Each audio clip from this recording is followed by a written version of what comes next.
Chapter 1537. There were many people in the Nye clan. The old master had given birth to 5 sons in one go, and the 5 sons had many children. By the time Nye Qing's father's generation had married and had children, the number of relatives Nye Qing had could be measured in hundreds, and he had more cousins than he could remember. Fortunately, Nye Qing did not have face blindness and had a good memory. Otherwise, he wouldn't have remembered. This year, at the clan gathering, Nye Qing followed behind his father, Nye Yang. His watery eyes couldn't help but look around. Nye Yang knew his son couldn't sit still. He smiled. If it's boring, let the servant girls take you to the side to play with your brothers and sisters. Nye Qing blushed and lowered his head, not daring to look at his father's teasing expression. At that time, Nye Yang had yet to shine. He was like a luminous pearl, bright but not eye-catching. He didn't have a strong presence. This caused Nye Qing's status to be neither high nor low. Even so, the servant girls in the clan didn't dare to slight him and carefully served him. Nye Qing rested for a while in the side room. From the corner of his eyes, he saw a few children of the clan surrounding someone in the garden. What are you doing? Nye Qing was far away and couldn't hear what they were saying. But he could see the children shrunk their shoulders, their faces full of grievance. The group of young Langjuns saw Nye Qing come over and immediately showed displeased expressions. I'm just having a chat with my brothers. The one who said this was the tallest Langjun. Nye Qing recognized him. He was the eldest grandson of the Nye family's first branch. So it's like this. I misunderstood. Please forgive me, cousin. As Nye Qing finished, he beckoned to the boy of the same age who was surrounded. Come here, the elders are looking for you. The servant girls looked for you for a long time and thought you were lost. Come with me. The moment he said this, the eldest grandson's face darkened. But Nye Qing's expression was natural and he couldn't question him. He could only watch as Nye Qing took Nye Yang away. Were they bullying you just now? He had a good memory and faintly remembered that this harmless rabbit-like Langjun was his uncle's child. Nye Yang pinched his fingers and nodded. His eyes were still red, making him look even more like a rabbit. Why did they bully you? Cousin's words don't make sense. I was bullied by those tall ones. Shouldn't you be asking me why? Why are you asking me instead? Nye Yang pouted in dissatisfaction. Realizing that he had gone too far, he awkwardly corrected himself. This little brother didn't mean to talk back. It's just that things haven't been going well recently, and they're very annoyed. This little brother. I hope cousin brother can forgive me. Nye Qing had a good temper, and he could also see that Nye Yang's situation was not very good, so naturally he would not vent his anger on him. The reason why I'm asking you is because you're the only one beside me. If they're here, I'll go ask them.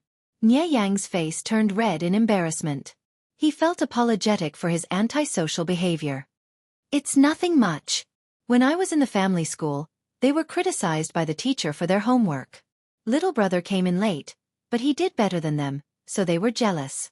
Nye Yang sighed and said in an old-fashioned tone, those who don't attract jealousy are mediocre. I won't argue with them. Nye Qing laughed heartily. It was his first time seeing such an interesting cousin. Those who don't attract jealousy are mediocre. These words really make sense. Nye Yang continued, other than this, it probably has something to do with my looks. They always say that I look too much like a girl and am easy to bully. Even if he was a child from a landowning household, he was still a child. When it came to bullying others, any reason could be a reason. Nye Yang's father liked women, and he had children one after another. Although Nye Yang was the son of the first wife, he was not valued. For a child who was not valued even by his own father, how much support could he have in the complicated environment of the family school? As long as it wasn't a big deal, the headmaster wouldn't care if it was a small fight. Nye Qing laughed. I see that you have a sharp tongue. You don't look like someone easy to bully. Nye Yang's eyes widened. He looked even more innocent and easy to bully. Nye Qing said, I'll find a chance to talk to the family school's teacher. The family school is a place to study, and not a place for a bunch of landowning households to bully the weak and fight. As for you, if you're wronged, you can tell me. I'll support you. Nye Yang did not expect that he could find a backer. But why? This was the first time he and Nye Qing had met. He was not used to the other party being so intimate right from the start. One who was unaccountably solicitous was hiding evil intentions. Later, it was proven that Xueqi's temperament was like this. It was a proper central air conditioner, but this one took special care of Xueyang. Thank you, big brother. Xueyang was only half a year younger than Xueqi, but the two of them were half a head apart. Xueqi thought to himself, could it be that his uncle had deducted Xueyang's rations, causing this younger cousin to be so skinny and small? No wonder he was bullied by others. Perhaps it was fate. Although the two of them were not blood-related brothers, they got along well. Not long after, they were like one person. Xueyang's good days did not last long. He was secretly pushed into the pond and choked a few times. That night, he caught a cold. When Xueqi heard the news, he rushed over to see him. Xueyang was so sick that his entire face was red. Big brother, Xueqi said. What is it? Xueyang stammered. Last night when I fell into the water, I definitely did not slip in accidentally. Someone pushed me from behind. Xueqi said, Big brother knows. I will definitely support you. Xueyang was sick, and the more he thought about it, the more afraid he became. He was not a good swimmer, and the pond was quite deep, not even above his head. Last night, he really thought that he was going to drown. Why did these people bully him? Xueyang's eyes showed some confusion, but then they became determined. Because he had no power or influence, his father did not love him, and his mother did not love him, he did not have the ability to protect himself, so they bullied him. Although Xueqi treated him well, he could not prevent him from being pushed into the pond and almost drowning.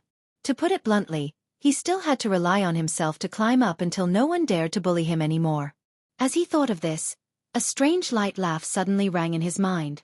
You are an interesting person. You have a high level of comprehension. Xueyang's body trembled, his face pale. He was so scared that his limbs turned cold. Even the thick bedding could not give him a sense of security. Who are you? I am the system. You don't have to ask directly. Just ask in your heart. I can hear you, the system said. Just now, you said that you want to rely on your own ability to climb up until no one dares to bully you, right? This goal is a little difficult to achieve. Xueyang said. It has nothing to do with you. You demon. You are still pretending to be mysterious. I do not need to pretend to be mysterious because I am a demon in the eyes of you mortals. The system laughed. Your personality is very much in line with my criteria for choosing a host. Young man, if you only rely on yourself, you will have to suffer a lot in the future. Why don't you become my host? My power will be yours to use. To tell you the truth, I am the Emperor Growth System. My hosts are all people with Emperor's Qi and have the potential to rule the world. Within the borders of Zhongzhou, your Emperor's Qi is the thickest. It can be seen that the heavens intend for you to stand out in this chaotic world. Nonsense. The world is at peace now. How can there be chaos? If the host does not believe me, just wait and see. Chapter 1538. Although they were prepared to retreat from Secondary Path City, they were not retreating mindlessly. Qiguan Rang knew this very well. They had to plan it slowly and act slowly. They had to let the enemy not notice and let their own soldiers know that retreat was not a rout but a strategic arrangement. Because they were cautious enough, the Nye army did not suspect anything. What's the situation at the front? Wei Yong was always paying attention to the battle. Seeing the tragic situation, even he could not help but frown, leaving a mark between his brows. He had thought that attacking Zhangjiang Pass tonight would give them an advantage and convenience, but he did not expect the enemy to be so stubborn. If the two armies continued to be in a stalemate, the losses on both sides would multiply. The enemy is already showing signs of defeat. They will most likely not be able to hold on. The general's serious face finally showed some joy, and his tone became lighter. The resistance now is not as strong as at the beginning, and their morale is getting lower. They will be defeated sooner or later. Wei Yong pinched his brows, and his tightly pursed lips almost became a straight line. Those who were not familiar with him knew that he was in a bad mood. The general asked him fearfully, "Military advisor, is there anything wrong?" Wei Yong said coldly, "Our army had the advantage of a sneak attack, and it took a long time for the enemy to show signs of defeat. What is there to be happy about?" After hearing this, the general was embarrassed. However, he was dark, and the night was dark, so others could not see it. I was wrong. Wei Yong changed the topic. Lu Shi is our strong enemy, so it is expected that he has such strength. How to show his strength? Naturally, it was to be stronger than a strong enemy. If Zhanjiang Pass was as weak as paper, the late Lord Nielyang would not have died in peace. The Nye army at the foot of the city persevered in setting up ladders on the city wall. The catapult constantly used burning fireballs to attack the enemy behind the wall, and at the same time, provided cover for the soldiers climbing the ladders. At the same time, the soldiers at the city gate also carried heavy battering rams against the city gate. Their cheeks were red, and they gritted their teeth. The veins on their foreheads were bulging, and their clothes were drenched in sweat. They shouted a battle cry and exerted force at the same time.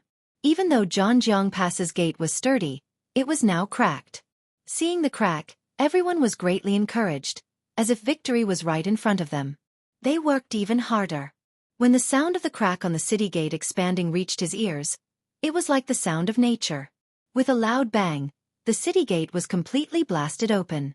Through the crack, everyone could see the rocks blocking the entrance of the city, and they were almost dumbfounded. It would take time to clear the rocks, and the number of soldiers climbing the ladders was limited, so they could not pose much of a threat. Qiguan Rang gave the order to retreat to Erdeo City. With the obstruction of the city walls and the holes in the city, there were not many pursuers. Naturally, there were not many casualties. The general of the Nye army passed on the news to Wei Yong. Wei Yong's expression did not change, as if he had already expected this. It doesn't matter. Let's clear the rocks and rest for a while before chasing after them. The general was dissatisfied. Our army's morale is at its peak. At this time, we should completely defeat the enemy in one go. Wei Yong said coldly, the city's tunnels have been completely sealed off by the enemy. May I ask how the general is going to dispatch a large number of elites and supplies to kill the enemy in such a short time? He was afraid that he would be killed by the enemy as soon as he caught up. Sharpening the knife will not delay the work of cutting firewood. Don't tell me that general doesn't even understand this common sense? For them to be able to pry open the gates of Zhanjiang Pass, didn't they rely on the support of military supplies and their advantage in numbers? In terms of the quality of their soldiers, they did not have an advantage. Using one's weakness to attack the enemy's strength, water must have gotten into their brains. But the general did not agree with Wei Yong's opinion. When Nielyang was still alive, he had not liked Wei Yong very much. He admitted that Wei Yong was outstanding. If he did not have any ability, Nielyang would not have thought so highly of him.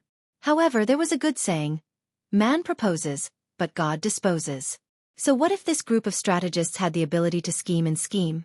There was a large discrepancy between actual operations and theoretical assumptions.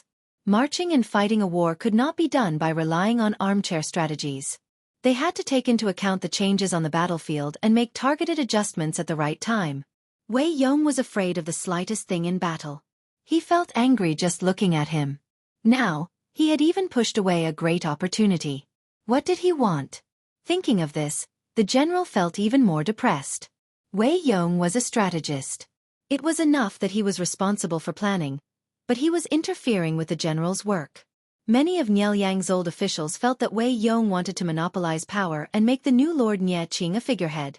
The general did not think so at first, but seeing Wei Yong's current actions, he could not help but waver. He said, the enemy has been routed and the army's morale is in chaos.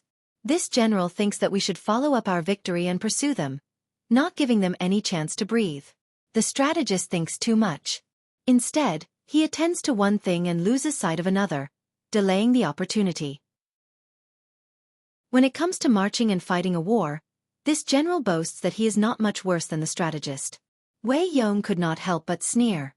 He said, General, do you think that the elites under Lu Shi's command will be routed so easily? Nielyang had led the troops to feign an attack on Zhanjiang Pass. Although not all the elites had been dispatched, it had been a difficult battle. The previous lord had always taken the enemy seriously. After this battle, he was even more alert. That was a true elite force, not a grassroots team. They would not collapse after a single defeat. This person in front of him was too inexperienced. Did he really think that Jiang Pengji was an enemy that he had fought before? The general said angrily, Strategist, don't diminish your own prestige and boost the morale of others. Wei Yong's eyes turned cold. He said coldly, "Does the general want to disobey military orders?" The general was also loyal to the Nie family, but he had his own thoughts. He disapproved of Wei Yong's actions.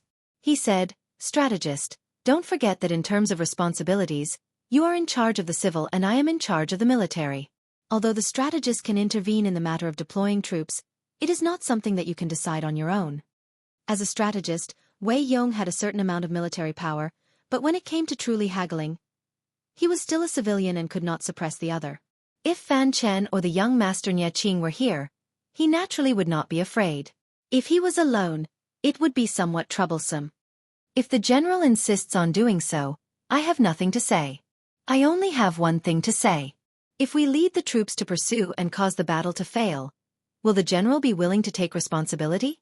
The general snorted and said heroically, "I will be punished according to military law. I will not have any resentment." With that, he flipped over and mounted his horse. Wei Yong looked at him with a headache. He could not deny the general's loyalty to the Nie family, but the two of them had different opinions. It was inevitable that the conflict would increase. Seeing this, the generals on Wei Yong's side were extremely worried. "Strategist, what should we do now? We can't really ask the general to walk into the enemy's trap, right?" The military strategist's talent was repeatedly affirmed by the previous Lord Niel Yang. The enemy was also so cunning. It was definitely not wrong to be more cautious. Wei Yong said coldly, "It doesn't matter. Anyway, we won't lose many people. Let him suffer." Chapter 1539. The deputy general could not bear it, but there was nothing he could do. Wei Yong said, "If we don't make him give up, there will be more conflicts in the future. It's better to take the opportunity to break his spirit and make him more clear-headed." "But if that's the case, our army will definitely suffer losses," Wei Yong said coldly. "Do you think losing hundreds or thousands of people this time will teach him a lesson, or losing tens of thousands of the entire army next time?" The deputy general understood these principles, but Wei Yong's decisive and calm approach still made him feel uncomfortable. If only the late Lord Niel Yang was still here, this kind of thing would not have happened. Although everyone had conflicts, they did not dare to bring their personal grievances to the surface. Now that the situation was like this, they wondered if the late lord would be angry if he knew. Most likely he would. When the late lord was still here, when was the military advisor Wei Yong ever questioned like this and even used his power to oppress others? The deputy general said, "What if the general still stubbornly refuses to repent and instead holds a grudge against the military advisor?" Wei Yong said, "Although that person is bossy and willful, he is not an unreasonable person. Give him a lesson, and he will listen to you." Some people were just stubborn. If they did not throw the truth in the other party's face, they would stubbornly walk a dark path to the end. Reality proved that some people needed to be taught a lesson. They would only know that they were wrong when they were slapped in the face. Although Qiguan Rang and the others had retreated, there were no signs of defeat. Their retreat was also orderly. Whether it was advancing or retreating, they were at ease. The general sent troops to chase after them. They ate as many as they sent. They killed thousands of enemies one after another, and the army's morale was greatly boosted. "Tsk, I heard Zixiao say that Wei Yong was a very cautious person and would not easily take the bait. Why is he so reckless now?" Qiguan Rang knew that Wei Yong would not immediately send troops to chase after them, so he was very relaxed when he retreated. He never expected that he would miscalculate.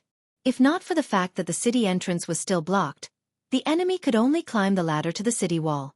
How could there be so few enemies chasing after them? Wei Yong underestimated us. He dared to chase after us with so few pursuers. Did he really think that our army would be defeated so badly after retreating? If the army completely lost the will to fight, thousands of pursuers could indeed kill them. For example, his lord had fought in front of the battlefield and became famous in one battle. The arrival of the miracle had shocked the enemy and destroyed their remaining fighting spirit. This kind of enemy was either so stupid that they didn't even dare to run, or they only cared about running and didn't know how to resist. Thieves were easy to kill.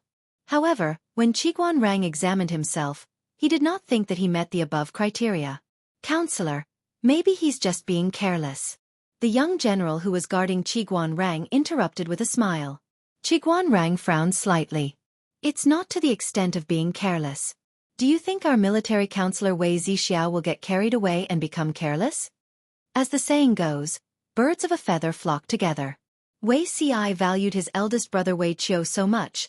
The latter must have something special about him and would not make mistakes easily, let alone such a low-level mistake. Rang was more inclined to the other theory than being careless. Their old lord Nie Liang has passed away, and the new lord Nie Qing has returned to Zhongzhou. Without a leader at the front line, I'm afraid, the young general asked curiously. Afraid of what? Rang smiled and said, I'm afraid that someone has a disagreement with Wei Qiu and is in conflict. The young general said, I heard that Wei Qiu's position in the Nie army is not low and he has military power in his hands. Who can overpower him? Rang said. Why not? Wei Qiu has military power. But he doesn't have a monopoly. The young general said proudly, these things will not happen in the Lord's hands. The Lord has a strong temperament and acts fairly. It is indeed not easy to happen, but nothing is absolute. Rang knew very well that it was not that there were no conflicts in his lord's camp, but that she did not bring them to the surface. If there were conflicts of interests and standpoints in the future, they would probably fight more fiercely than he imagined. If the Lord did not reveal everything to him, he was afraid that he would always be on guard against Wei Ci and only plan to get rid of him when necessary. So what if Wei Ci was the Lord's man? When it came to politics, this identity would only hasten Wei Ci's death. Rang would not be merciful just because Wei Ci was the Lord's man. At most, he would let Wei Ci die with dignity and leave his corpse intact. The young general asked curiously, is there a conflict? This general's eyesight is poor, so I did not notice that the generals and the military counselor are getting along very well. Rang was speechless. How did the conflict disappear? The conflict between the gentry and the poor was a conflict that could not be ignored. There were not many gentry in the Lord's camp, but it was not that there were none. When the world was slightly more stable and there were many things waiting to be done, it was inevitable that the gentry would be put to good use. Who asked the gentry to have so many gentry? The foundation of the poor was still too shallow. In the beginning, they could still fight evenly with the gentry by relying on their achievements in founding the country. As time went on, the disadvantage of the poor with a shallow foundation became more obvious.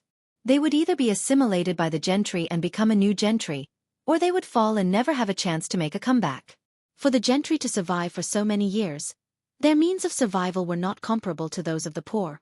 He was deep in thought. The young general smiled and said, the Lord is so wise. Even if there is a conflict, she will nip it in the bud. Rang could not help but laugh. His Lord was really deified.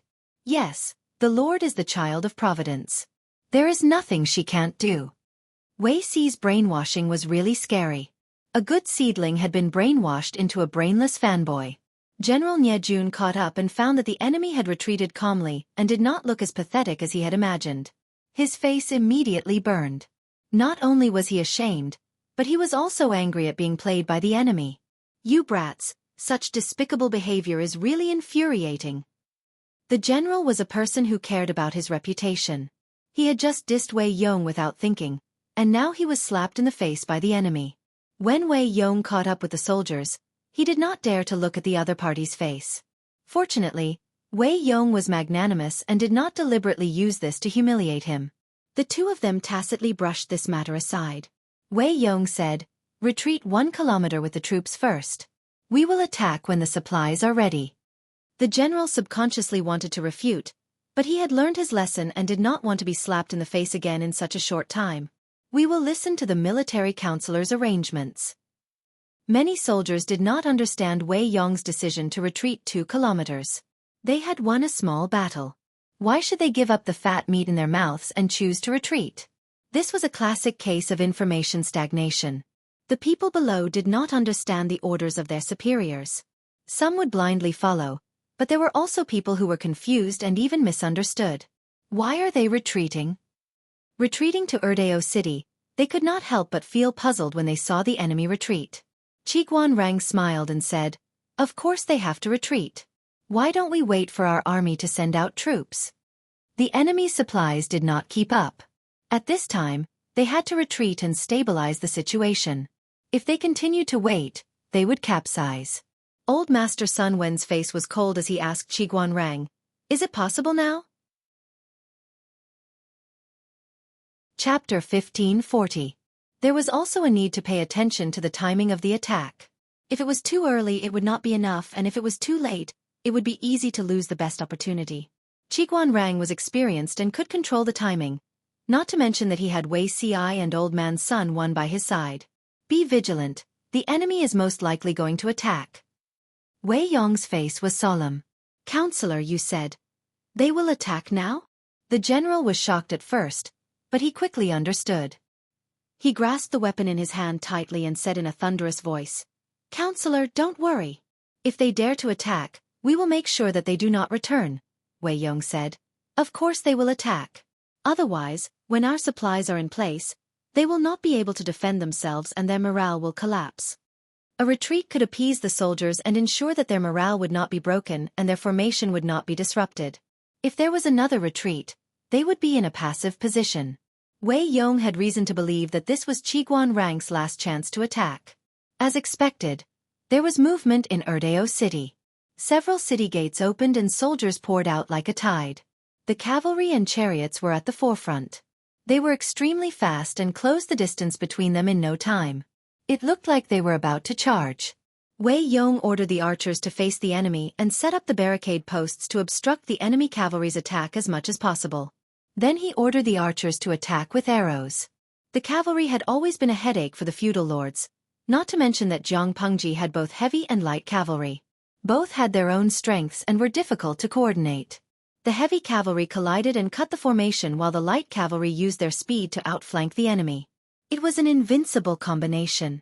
Although the barricade posts could cause some trouble for the cavalry, they were not fatal.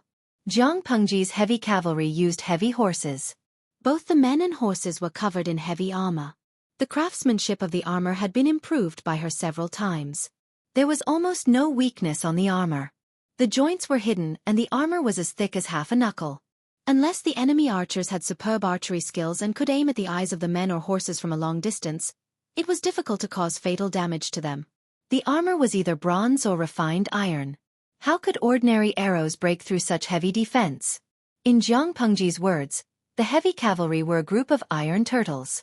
They had no other shortcomings except for their slow speed. When thousands of heavy cavalry charged together, they could even send the barricade posts flying. However, the heavy cavalry also had obvious weaknesses. Their durability was extremely poor, their endurance was worrying, and their speed was also slow. If he was entangled by the enemy, he would be like a lamb waiting to be slaughtered. On the other hand, light cavalry sacrificed their defense in exchange for speed. They came and went like the wind, and their mobility was the best-known troop type. Wei Yong had investigated Jiang Pengji, so he naturally knew about the trump card troops under her command. Seeing that even the light and heavy cavalry had come out, he knew that Qiguan Rang and the others intended to have a showdown with him. Therefore, he did not dare to act rashly. He was in charge of dispatching and commanding, but the battlefield was ever-changing. Many times, it still depended on the performance of the commander. Seeing that the heavy cavalry was armed to the teeth, General Nye immediately changed tactics. Chop the horse's legs and poke the horse's eyes. The general was experienced in dealing with cavalrymen. Cavalrymen were scary, but as long as they couldn't charge or move after entering the formation, they wouldn't be much of a threat. Lasso. Remember to aim at the arms and heads of the enemy cavalrymen. The heavy cavalry on horseback was terrifying, but those who were dragged off horseback were not so great. Wearing such heavy armor to fight, just the armor alone would consume most of their strength. Once the heavy cavalry fell off their horses, they would lose their advantage in speed and strength, making it even easier for them to die. Of course, this was a theoretical tactic. There was always a huge gap between actual operation and theoretical knowledge. The enemy heavy cavalry did not fight alone, but in groups. The heavy cavalry, together with their horses, weighed about 800 to 1,000 kilograms, while the Asian elephants weighed only 3 to 5 tons.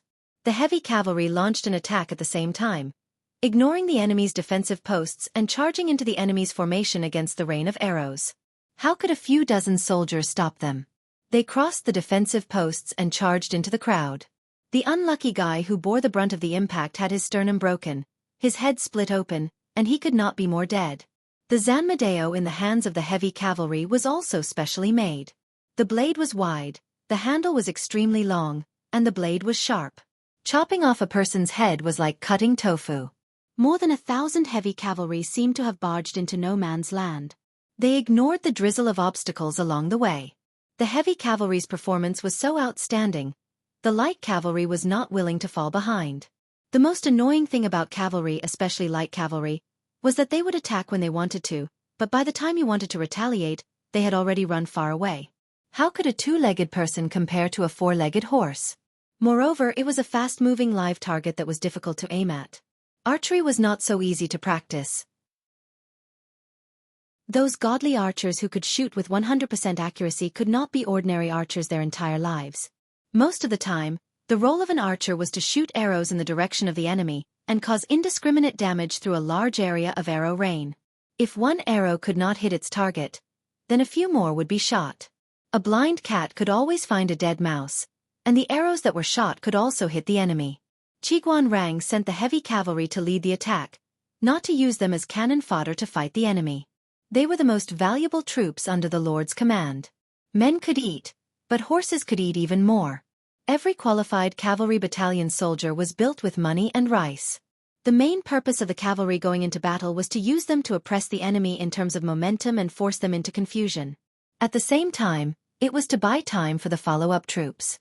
To make the enemy unable to stabilize their position and delay the main force until the main force rushed over.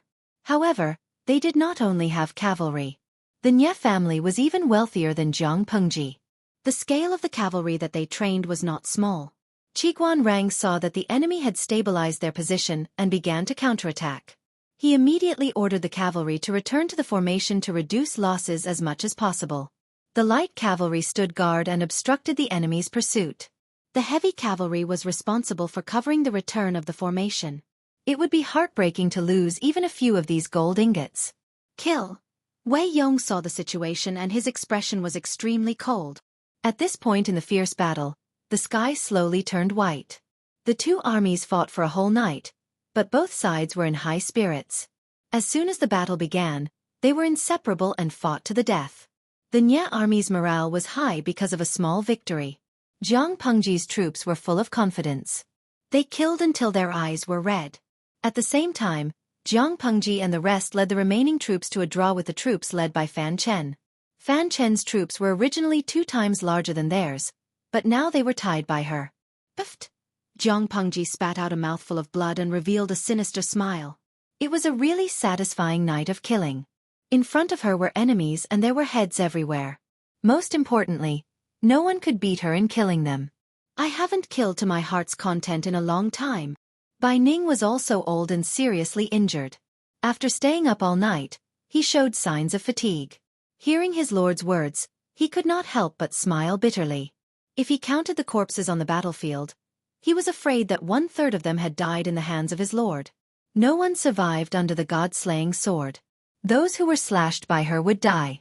Every slash was aimed at the enemy's vital parts. Chapter 1541. Bai Ning lamented, "Isn't it a nightmare to fight an entire army alone?" In this battle, they suffered heavy losses at the beginning, but their subsequent losses were not significant. The enemy was the opposite of them. They had the upper hand in the early stages, but they were defeated by their own army in the middle and later stages. No matter how Fan Chen used violence to suppress the fluctuating morale of the army, the Nye army still collapsed. He had never expected that the person who had turned the situation around was actually his lord.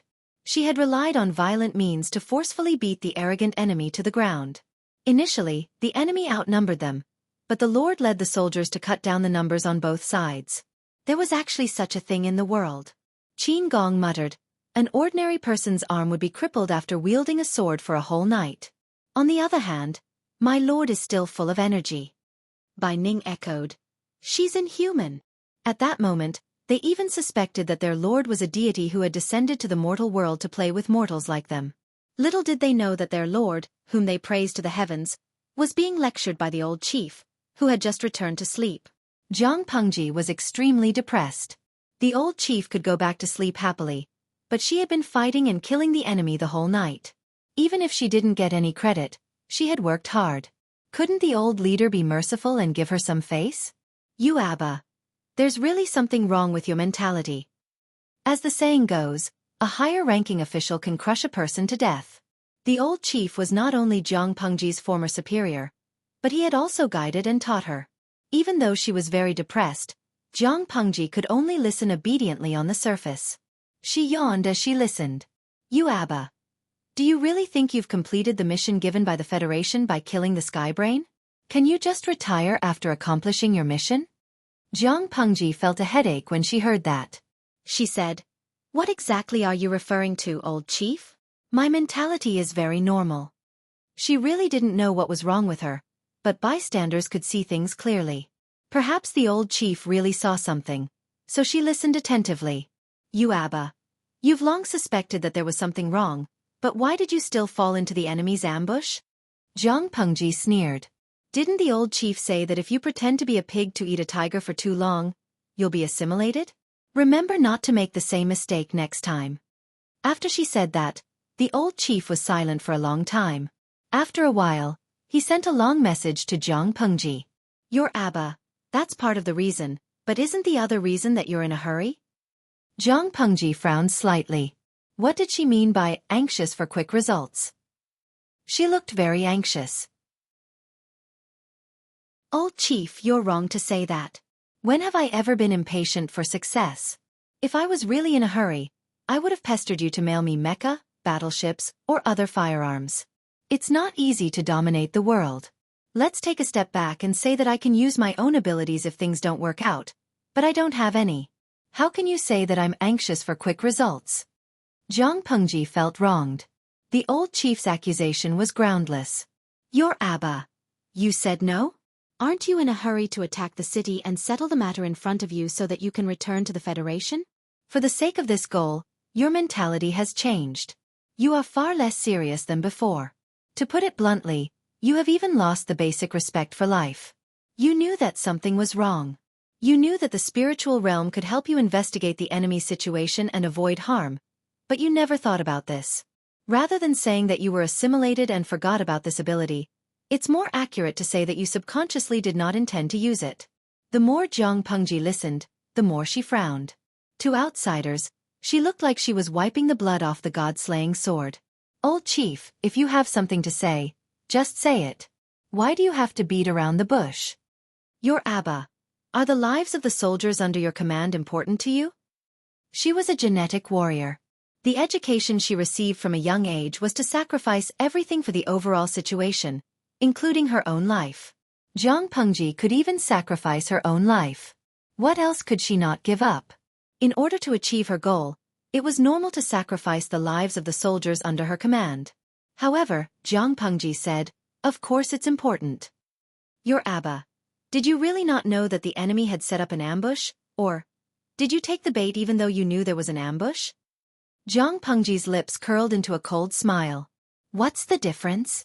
Your Abba. Whether it's an ambush or not, you have to take the bait. Therefore, of course, you don't need to use your spiritual realm to investigate the enemy. You don't need to. Isn't it to prevent yourself from knowing the truth and alerting the enemy? You used yourself and the soldiers under your command as bait to lure the enemy. Aren't you afraid that you'll capsize if you're careless? In your plan, how many people do you plan to sacrifice to achieve this? Jiang Pengji blinked and smiled. I don't understand what you mean, old chief. Your Abba. You want to wipe out the Nye family's troops, don't you? Jiang Pengji said. I've stayed here long enough. Isn't it better to get rid of the Nye family and end the war as soon as possible? Your Abba. You finally admit it. Jiang Pengji did not comment. Not only was Wei Yong plotting against her, but she was also playing along. If Wei Yong's retreat was true, it would be best. The troops sent out could ambush the Nye camp. It would be considered a victory. If Wei Yong's retreat was a trap, what could it be? Jiang Pengji put herself in Wei Yong's shoes and roughly guessed the enemy's plan.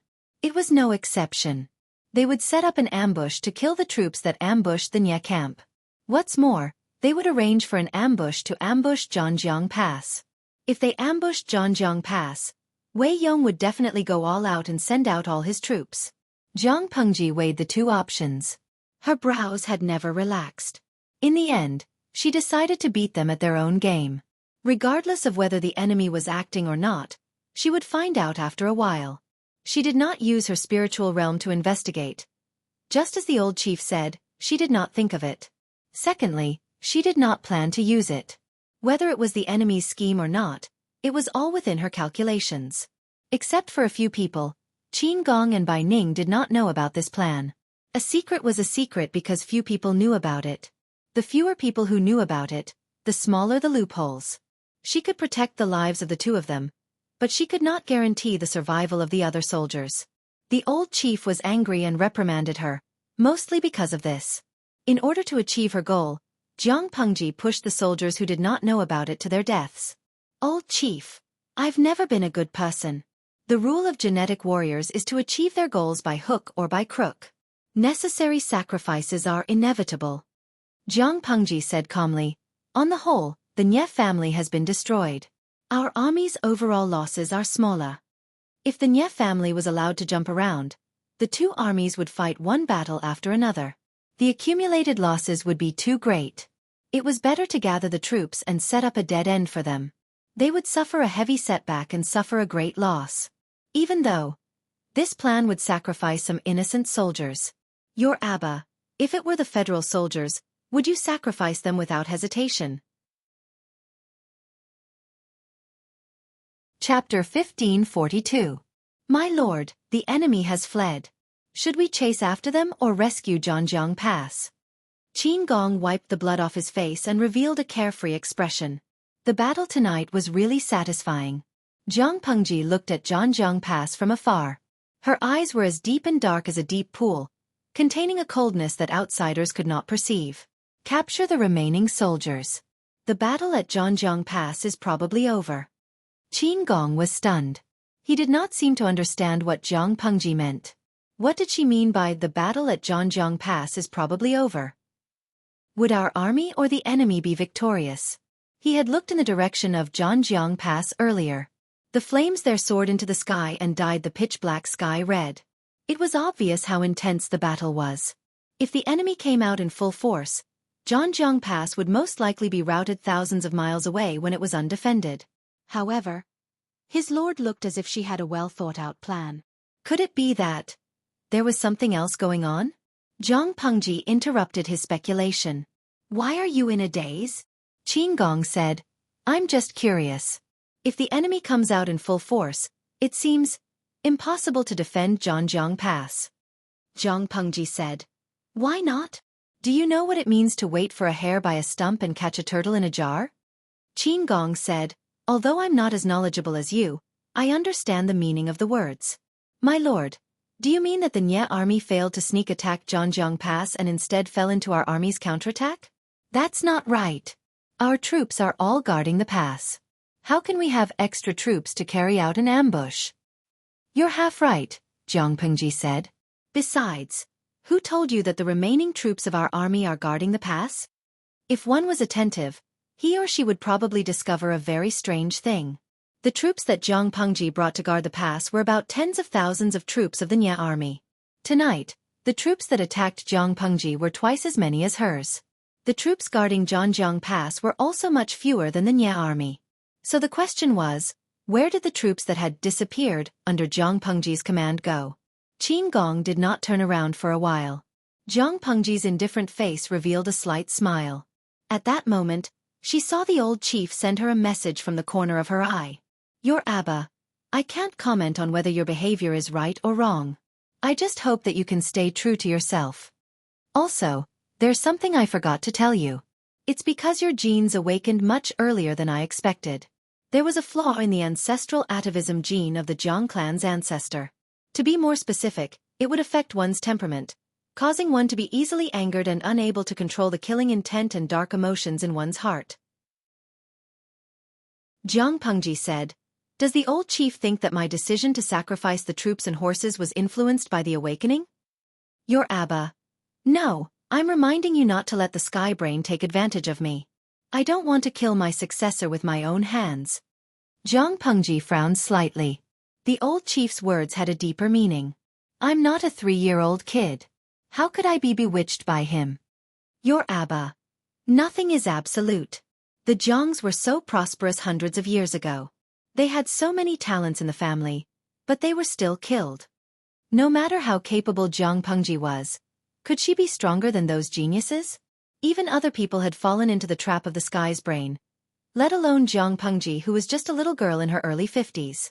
Zhang Pengji rubbed the space between her eyebrows and promised, I'll be careful. Your Abba. You don't have to worry too much about the sequelae of the awakening of the ancient bloodline. Your mind is very stable. You won't be as unlucky as your ancestors. Your current task is to manage your lousy farm well. You've been here for 10 years. Do you still have 3 to 5 years left? Zhang Pengji smiled bitterly to herself.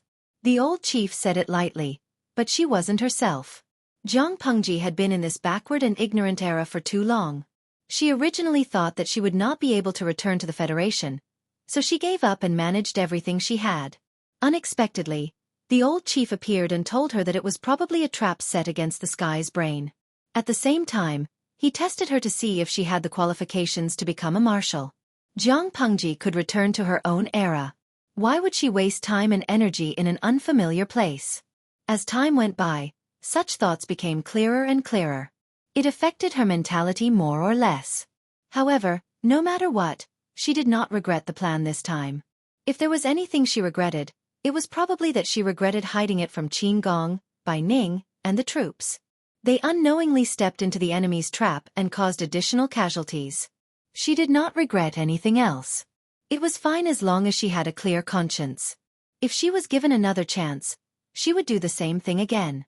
She did not regret sacrificing a small number of people for the sake of overall victory. Zhang Pengji suddenly missed the fruit candy that she loved to eat when she was young. She wanted to return to the Federation, even if it was a place full of danger. 3 to 5 years? Does the old chief mean that when the world is unified, you plan to come and help me share this mess? You Abba. Humph, I didn't say anything. Zhang Pengji smiled and teased. Old chief, call me Anyang in advance. You Abba. Get lost. Zhang Pengji scratched her head. A huge stone was lifted from her heart. She was really worried that she would waste the rest of her life in this world. If the old chief came to take over, she would not even need to give birth to an heir. Saves trouble. Zhang Pengji sighed with emotion. Qin Gong asked in surprise, What do you mean saves trouble, my lord? Zhang Pengji said, What do you mean by saves trouble in the future? I don't even need to teach her. If she can crawl, I can be exploited as a child laborer. Qin Gong suddenly widened his eyes. He could not help but glance at Zhang Pengji's lower abdomen. My lord. Has a young master? Then why did she kill so fiercely before? My lord, should I call for a military doctor to take a look at you? Young master, the baby that the military counselors have been looking forward to for almost 10 years is finally coming? Zhang Pengji rolled her eyes at him and said angrily, What are you looking at? I'm fine. I'll clear the thoughts out of your head. Did he really think that she could not see what was going on in his head? At the same time, the situation at Zhanjiang Pass was progressing as Zhang Pengji had expected. Qiguanrang seized the opportunity to send troops to attack and disrupt the Nye army's formation. The two armies were in a chaotic battle. War cries could be heard everywhere. From time to time, the screams of soldiers who were hit by the fireballs from the catapults could be heard. Qiguanrang's cold eyes stared at the back of the Nye army, as if he was waiting for something. Reporting, military counselor. The orderly was covered in blood. A large piece of skin on his forehead had been sliced off by the enemy's sharp weapon. He looked extremely terrifying, but he seemed to be unaware of it. He reported the changes on the battlefield clearly. The enemy's attack is swift and violent. I'm afraid our army will be defeated. Fear was like a snowball, rolling bigger and bigger. The defending troops at Zhanjiang Pass had been defeated by the enemy on the battlefield. They might not be able to make a comeback. Qiguanrang looked up at the horizon and said, It's time. Someone, send the signal. The guard who had been following Qiguanrang stepped out and said, Yes, sir. As he finished speaking, he took out a thick and strange bamboo tube from his waist and carefully lit it to light the fire. Squeak! A sharp whistling sound was heard. The bamboo tube shot out a beam of red light. It rose to the highest point and suddenly exploded. Xueqi looked at the Nye family who were fighting fiercely under Erdeo City and suddenly smiled coldly. Chapter 1543. The sounds of killing covered the sharp whistling of the fireworks. However, when it bloomed, it still attracted the gazes of many people. Wei Yong was one of them. Looking at the dazzling red fireworks, an ominous feeling filled his heart. Guangshan, we will win, right? Wei Yong looked at the fireworks disappearing into the horizon and muttered. Apart from himself, no one else heard him. Despite having an ominous feeling, Wei Yong did not give the order to retreat or do anything else. What a joke! At this moment, the two armies were in a stalemate, and it was impossible for them to back down. Whoever showed signs of weakness would lose. Wei Yong suppressed the worry in his heart. He stared at the changes in the battle while ordering the soldiers to be on high alert to prevent any possible sneak attacks. Unfortunately, Wei Yong did not know that there was a psychological thing called the Murphy effect. The more one did not want something to happen, the more likely it would happen. In less than a quarter of an hour, a blood-soaked messenger suddenly rushed over and shouted at the top of his lungs, reporting, Wei Yong's heart beat even faster. He asked, "What's the matter?" The soldier said, "Tens of thousands of enemy troops suddenly appeared behind us." Behind us? Wei Yong's heart beat even faster. He turned his head to look in the direction of Zhanjiang Pass that they had broken through not long ago.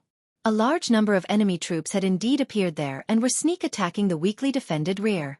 The enemy's attacks were swift and fierce in front, and there were jackals staring at them from behind.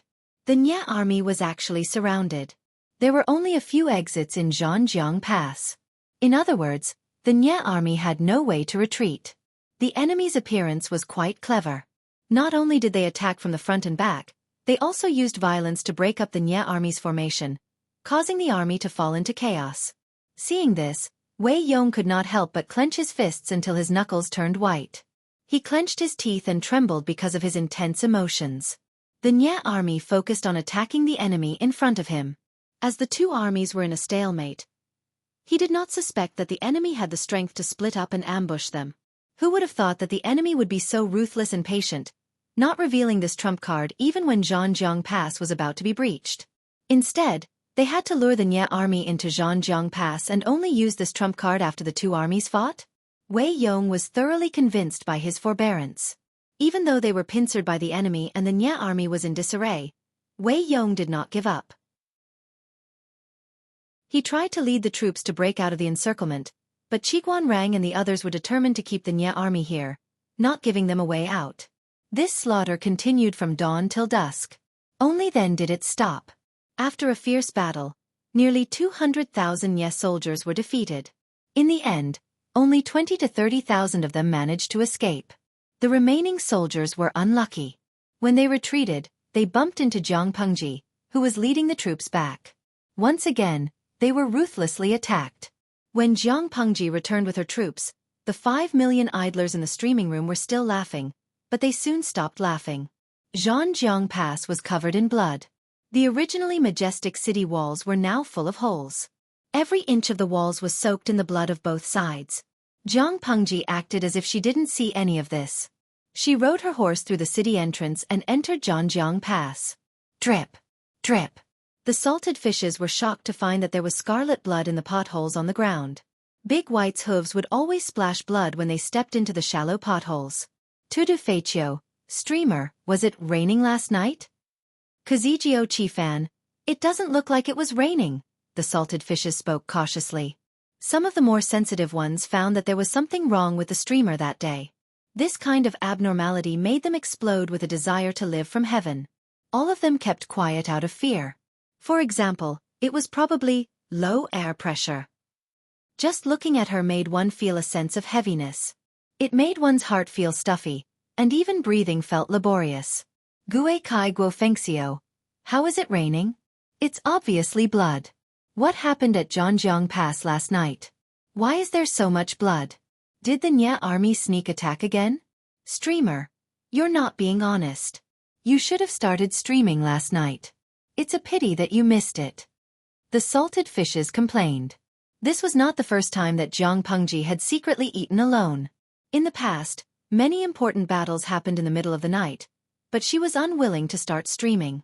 This caused many of the salted fishes to wake up the next day to find that they had slept and the world had turned upside down. Jiang Pengji held the god-slaying sword tightly and closed her eyes slightly. She ignored the salted fishes' comments. Further ahead, the salted fishes saw many soldiers moving corpses and cleaning up the battlefield. The broken limbs and wreckage stimulated their eyes. Everywhere they looked was a scene of devastation. Corpses covered the place as far as their eyes could see. They died in different ways. Some of the corpses were still on fire. Even if the salted fishes were used to seeing storms and waves, they could not bear it at that moment. Some even turned their heads and vomited. Bai Ning rode behind her. His dry eyes were bloodshot. He glanced at the corpses and suddenly felt a little emotional. This battle, I don't know if it's a great victory or a Pyrrhic victory. It was obvious that the enemy had sacrificed more soldiers and horses. It could almost be considered a total annihilation, but they had lost 40,000 to 50,000 soldiers. Jiang Pengji looked indifferent and said, "Whether it's a great victory or a Pyrrhic victory, it's still a victory." Bai Ning smiled bitterly and said, "My lord is right. I'm just feeling emotional. In this chaotic world, how many times will this scene repeat?" His injuries were more serious. After emergency treatment by the military doctor, he was not in much danger, but he still needed to recuperate for a month or two. Although he could still ride the horse steadily, in fact, he was forcing himself to hold on. He was not made of iron. He had been fighting for more than 24 hours without sleep and rest. He was also injured and lost blood. An ordinary person would not have been able to hold on. His lord could not be considered a person at all. "How is Fengjing?" Jiang Pengji asked. Bai Ning smiled and said, "Young people nowadays are not as good at enduring hardships as my generation." Fengjing was injured so badly that he was lying on the ground. The military doctor reported that the situation was not serious, but the injury was very serious. He needs to rest for 2 months. The wound needs to be taken care of. Otherwise it will fester.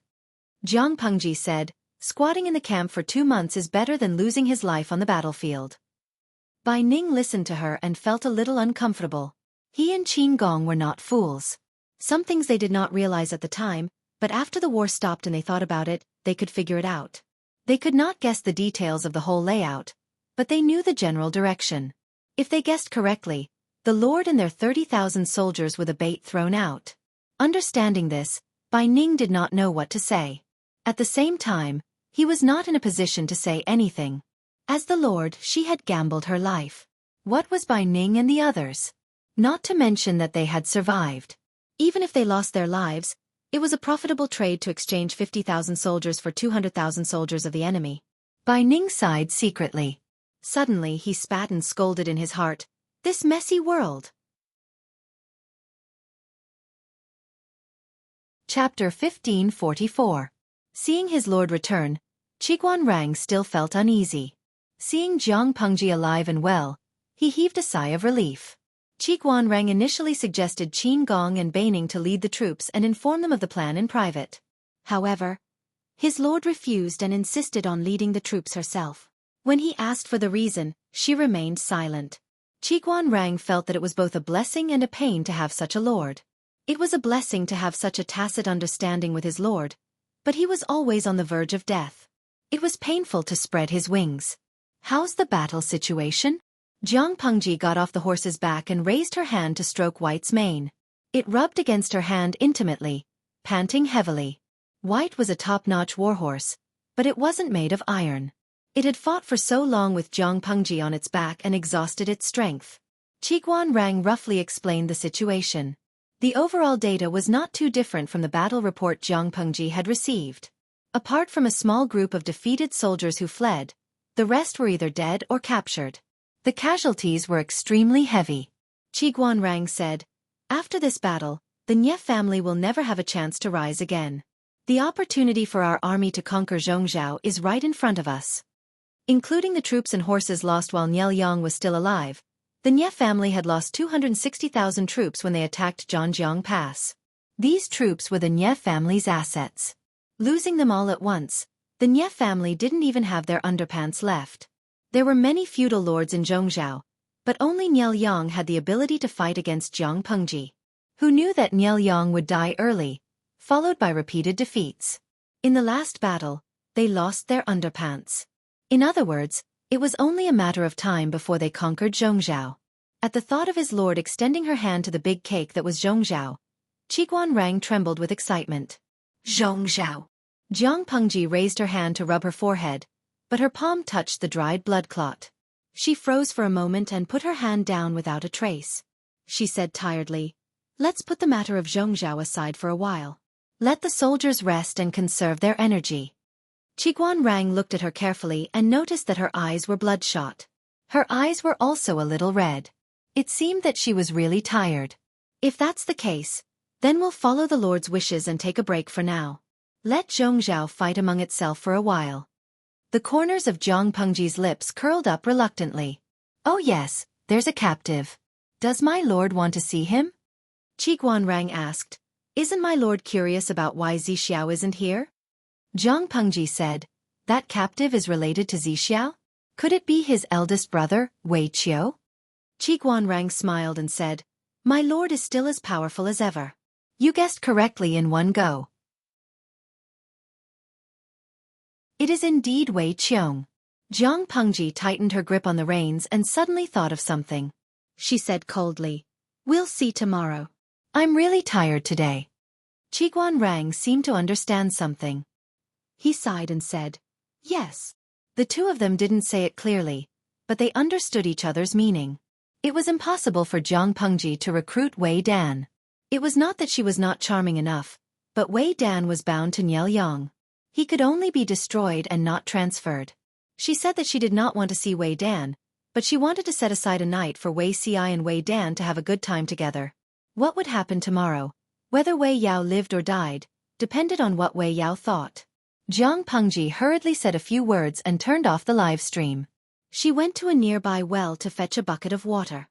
She looked indifferent when she found that the water in the well was also red. She suddenly lost the thought of washing up. Qiguanrang was attentive. He sent a soldier to fetch a bucket of water from a place a mile or two away for her. Jiang Pengji did not ask someone to boil the water. She directly washed the bloodstains on her body with cold water. Her swollen mind became much clearer. "You Abba, your eyes," Jiang Pengji said coldly. "What? You Abba? I originally thought that the sequelae of the awakening would not affect you much. It seems that I guessed wrong." Jiang Pengji used the water as a mirror to look at her eyes. She found that her eyes, which were originally light brown and slightly black, had a tinge of red. "It's okay. I'll just say that I'm jealous." Jiang Pengji was very open-minded. "You Abba, remember to control your emotions. The ancestral genes of the Jiang family are very violent. You have to keep a clear mind." "I know. I don't need you to remind me again." Jiang Pengji used a dry towel to wipe her wet hair and suddenly asked a question. "I remember the old chief said that he would leave the Federation a long time ago. Why are you so clear about the Federation's plans?" "You Abba, I've been the chief of the army for more than 100 years. I've seen more classified files than you." Jiang Pengji laughed. "Is the old chief in love?" "You Abba. What? That's a big jump." Jiang Pengji said, "The 7th Army is the first vanguard. When necessary, they will sacrifice a small part of their interests. That's what you taught me. But you said those words to me yesterday. I'm a little surprised. Is the old chief in love and becoming a little woman? His heart has softened?" "You Abba, Tisk, Zhang Xiaojiu has grown bolder. He even dares to tease me." "You Abba, when in a position, one has to take care of politics. When not in a position, one doesn't take care of politics. It's normal for one's mentality to change. I'm being too harsh." Jiang Pengji was silent after reading it. That night, she copied the heart-cleansing incantation. Wei Ci had taught her that. When she was upset, copying it would help calm her mind. At the same time, the atmosphere at the Wei brothers' side was very tense. Wei Ci could be said to have been brought up by Wei Dan. When he was young, Wei Dan was also the one who taught him step by step. In Wei Ci's heart, Wei Dan was like a brother and a father. He was more like a father than a father. In their previous lives, the two brothers did not have the opportunity to confront each other at the front lines. Now that it had been realized, the situation was like this in the end. Why? Eldest brother refused to retreat at the front lines? Wei Dan was considered a core member of the Nye family. If they wanted to retreat, he would definitely be the target of everyone's protection. But in the end, he was captured.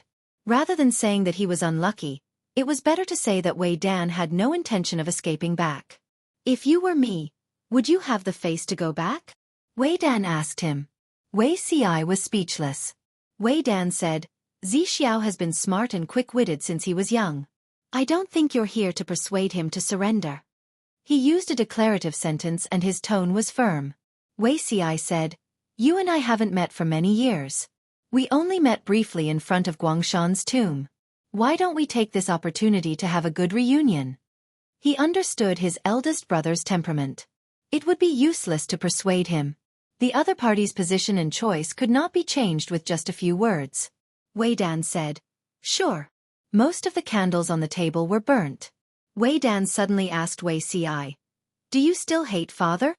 Wei Ci's childhood was extremely unfortunate because of his horoscope and the death of his birth mother. This was also partly due to his father's neglect. Wei Ci avoided the topic and said vaguely, Those things are already in the past. Wei Dan said, Although there are many sons in the family, there are few who can stand. In the future, I'll have to trouble you to take care of everything in the family. Wei Ci's hand paused and he said softly, I won't let outsiders bully them. I'll take good care of them. Of course that was all. Chapter 1545. After all, they were blood brothers. Even though they had been separated for many years, Wei Yong still understood his younger brother very well. He could read between the lines. If that's the case, then I can rest assured. Wei Yong looked very haggard. His usually neatly groomed hair was now gray, and his face was full of exhaustion. Wei Ci could not help but say, Even so, what I can do is limited. If I overstep my boundaries, I'm afraid it's beyond my power. Wei Yong understood what his brother was referring to and laughed in spite of himself. All these years, you haven't received much kindness from the clan. It's truly not easy for you to still care about your family and be willing to help them. I'm not a thick-skinned person, so why would I ask you to do anything? What happened back then had indeed hurt Wei Ci too much. Because of his 8 characters, everyone pinned the crime of causing his birth mother's death on the newly born Wei Ci. Because of this, his father also developed a dislike for him. Wei Ci only slowly let go of this disgust when he was 11 or 12 years old, but it was too late by then. Due to his father's indifference and his relatives' cold treatment, Wei Ci's childhood could not be said to be easy. How much did everyone ignore him? When Wei Yong returned from his study trip, he found that his younger brother, who should have been enlightened for 2 years, could not even read a word. It was clear that no one remembered his enlightenment. He specifically went to look for his father and told him about this. Only then did his father realize in hindsight that he had hired a mediocre teacher for Wei Ci. Wei Dan couldn't bear to see his talented younger brother being trampled upon, so he had no choice but to do it himself. During the day, he learned the basics from the teacher, and at night, he would come back and give special attention. However, Wei Dan was also a young man with limited energy and talent. In the end, he sent his younger brother to the private school opened by Master Yuan Jing. Looking back at Wei Ci's childhood, delaying his enlightenment by 2 years was considered a small matter. The most serious time was when his life was threatened. Because the servants did not serve him well, Wei Ci caught a cold. He had a high fever for 2 days before it was discovered. Everyone thought that it was a normal fever, and the doctor they invited was only mediocre.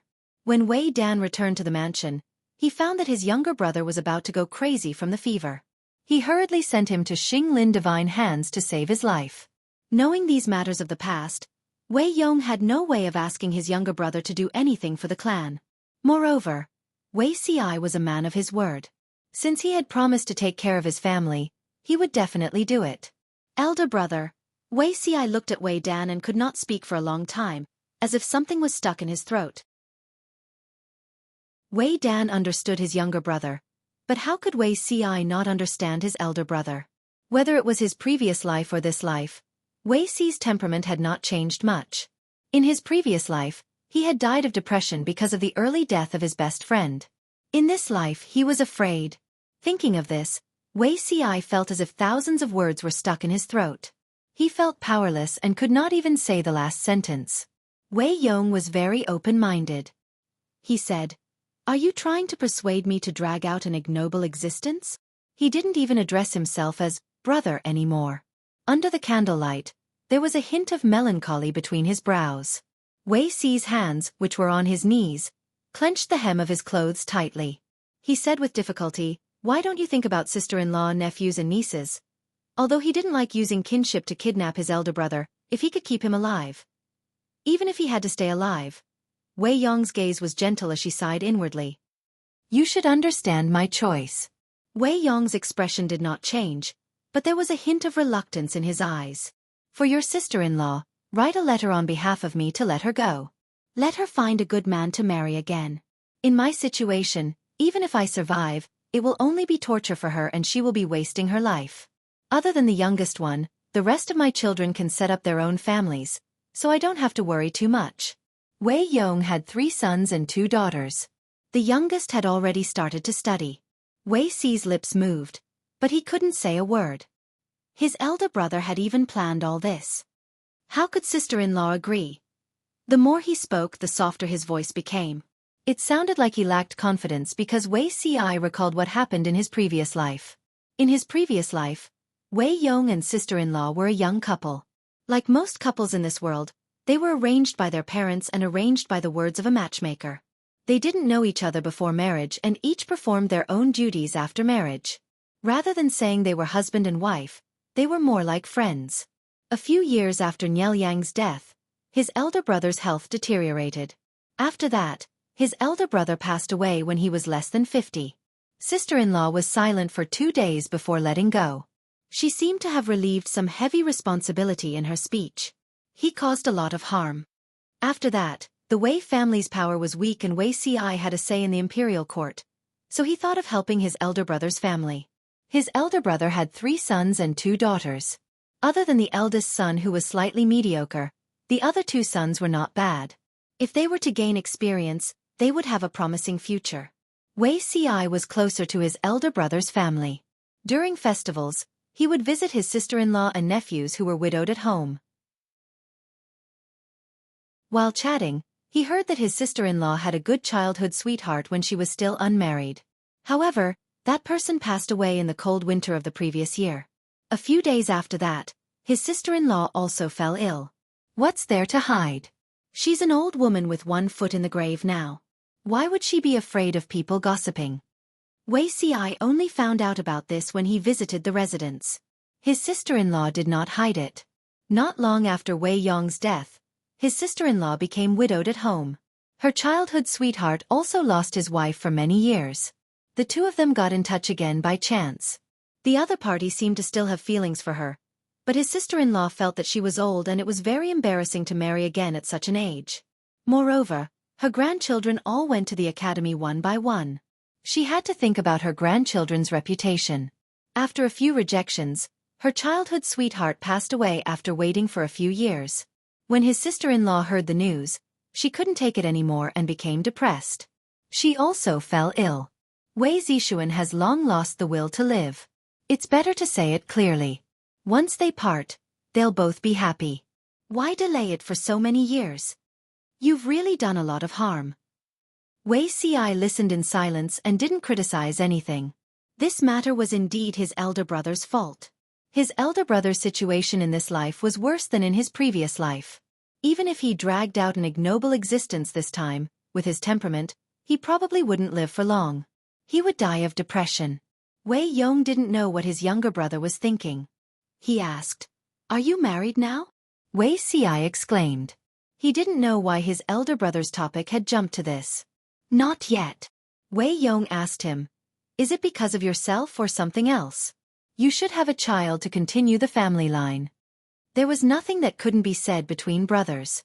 Xueqi didn't want to beat around the bush, so he honestly told him part of it. "It's not because of myself. I do have someone I like. It's just that due to the situation, I can't get married." Chapter 1546. You've had your own opinions since you were young, so I can't force you. But you should always pay attention to matters of the family. Wei Ci understood what his elder brother meant. In both his previous and current lives, his elder brother had recommended to him to adopt his nephew. Wei Dan was very good to Wei Ci. He had recommended many matchmaking sessions for him in his previous life. In the end, he had no choice but to let him adopt a son so that he would not have no one to rely on when he was old. I mentioned it to you once many years ago, but you didn't agree. Now that you're 30 years old, you can't delay it for a married woman. His youngest son had no one to take care of him, and Wei Ci was unwilling to marry and have no children because he liked married women. It was better to adopt his nephew and have the best of both worlds. Wei Ci was speechless. His elder brother's imagination was still so wild. I'll help you write the letter to release your wife. If you're willing to remarry, I'll take care of my nephew. If you're not willing to remarry, I'll send people to take care of them, Wei Ci said sincerely. I'm afraid it's not appropriate to adopt a son. Wei Ci had clearly rejected it, so Wei Dan couldn't continue selling the recommendation. They tacitly forgot the previous topic and talked about the future situation. Jiang Pengji won, and the Nye family suffered a great defeat. If nothing went wrong, the world would be hers. Wei Dan had studied Jiang Pengji in private, so he could more or less speculate about her future ruling style and the way she would use people. As his elder brother, Wei Dan naturally wished his brother well. Wei Ci had chosen the right person, and he could not escape the honor of founding the country in the future. However, this didn't mean that Wei Ci's future career would be smooth sailing. There were many potential dangers. Wei Dan took advantage of the last night to teach his brother a lesson so that he wouldn't step on landmines. The most important part of the conversation was the struggle between the gentry and the commoners. Jiang Pengji obviously supported the poor, but she didn't intend to completely abandon the gentry. The two had different standpoints, and their interests were entangled. It would definitely be a hidden danger in the future. If Wei Ci wanted peace, it was best not to get involved. Speaking of this, Wei Dan suddenly thought of something. Zixiao, it's best to have less contact with the Wei family in Bianzhou. It's even better if you cut off contact. Wei Ci was very surprised, as if he didn't expect this to come out of his elder brother's mouth. Why? You're worried. Wei Ling said, I'm worried that you'll be sold and have to count the money for them. Wei Ci's hand paused and he almost dropped the teacup in his hand. He suppressed his panic and asked, Why do you say so? The Wei brothers belonged to the Langyue Wei family, which was a branch of the Wei family in Zhongzhao's Bianzhou. They had no choice but to move back to Zhongzhao because their family had fallen from grace. If he remembered correctly, his elder brother had a good relationship with the main branch in his previous life. Why did he warn him to be on guard in this life? Wei Yong said, the Nye and Wei families dominate Bian province's aristocratic families. With large families and large businesses, there's no lack of conflict. Although the Wei family's internal strife isn't as unbridled as the Nye family's, they're still unscrupulous. Who didn't have ambitions? The Wei family's ambition wasn't just to rule over Bian province. They couldn't allow a poor family to rise up and trample on their heads. It wasn't easy for you to get to where you are today.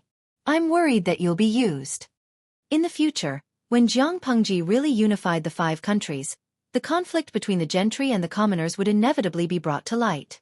Wei Ci was considered a member of the aristocratic families and had the backing of the Wei family. If he didn't think of a way to protect himself, sooner or later he'd get into trouble.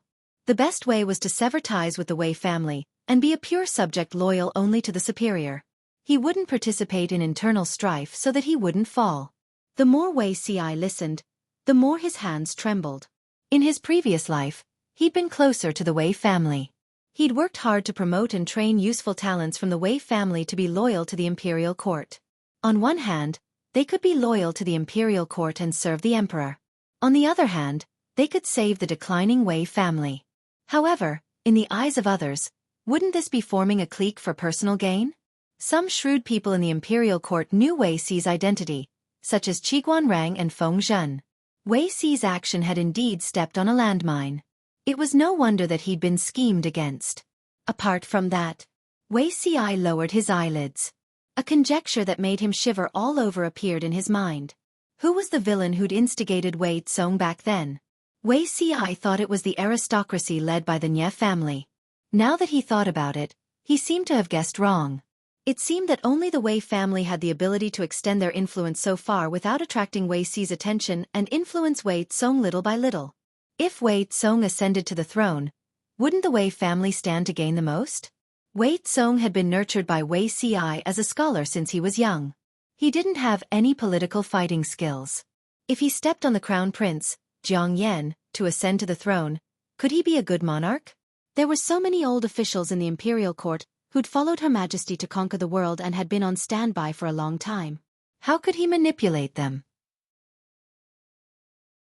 In order to sit firmly on the throne and balance the imperial court, Wei Tsong still had to rely on the Wei family in the end until he became a puppet emperor.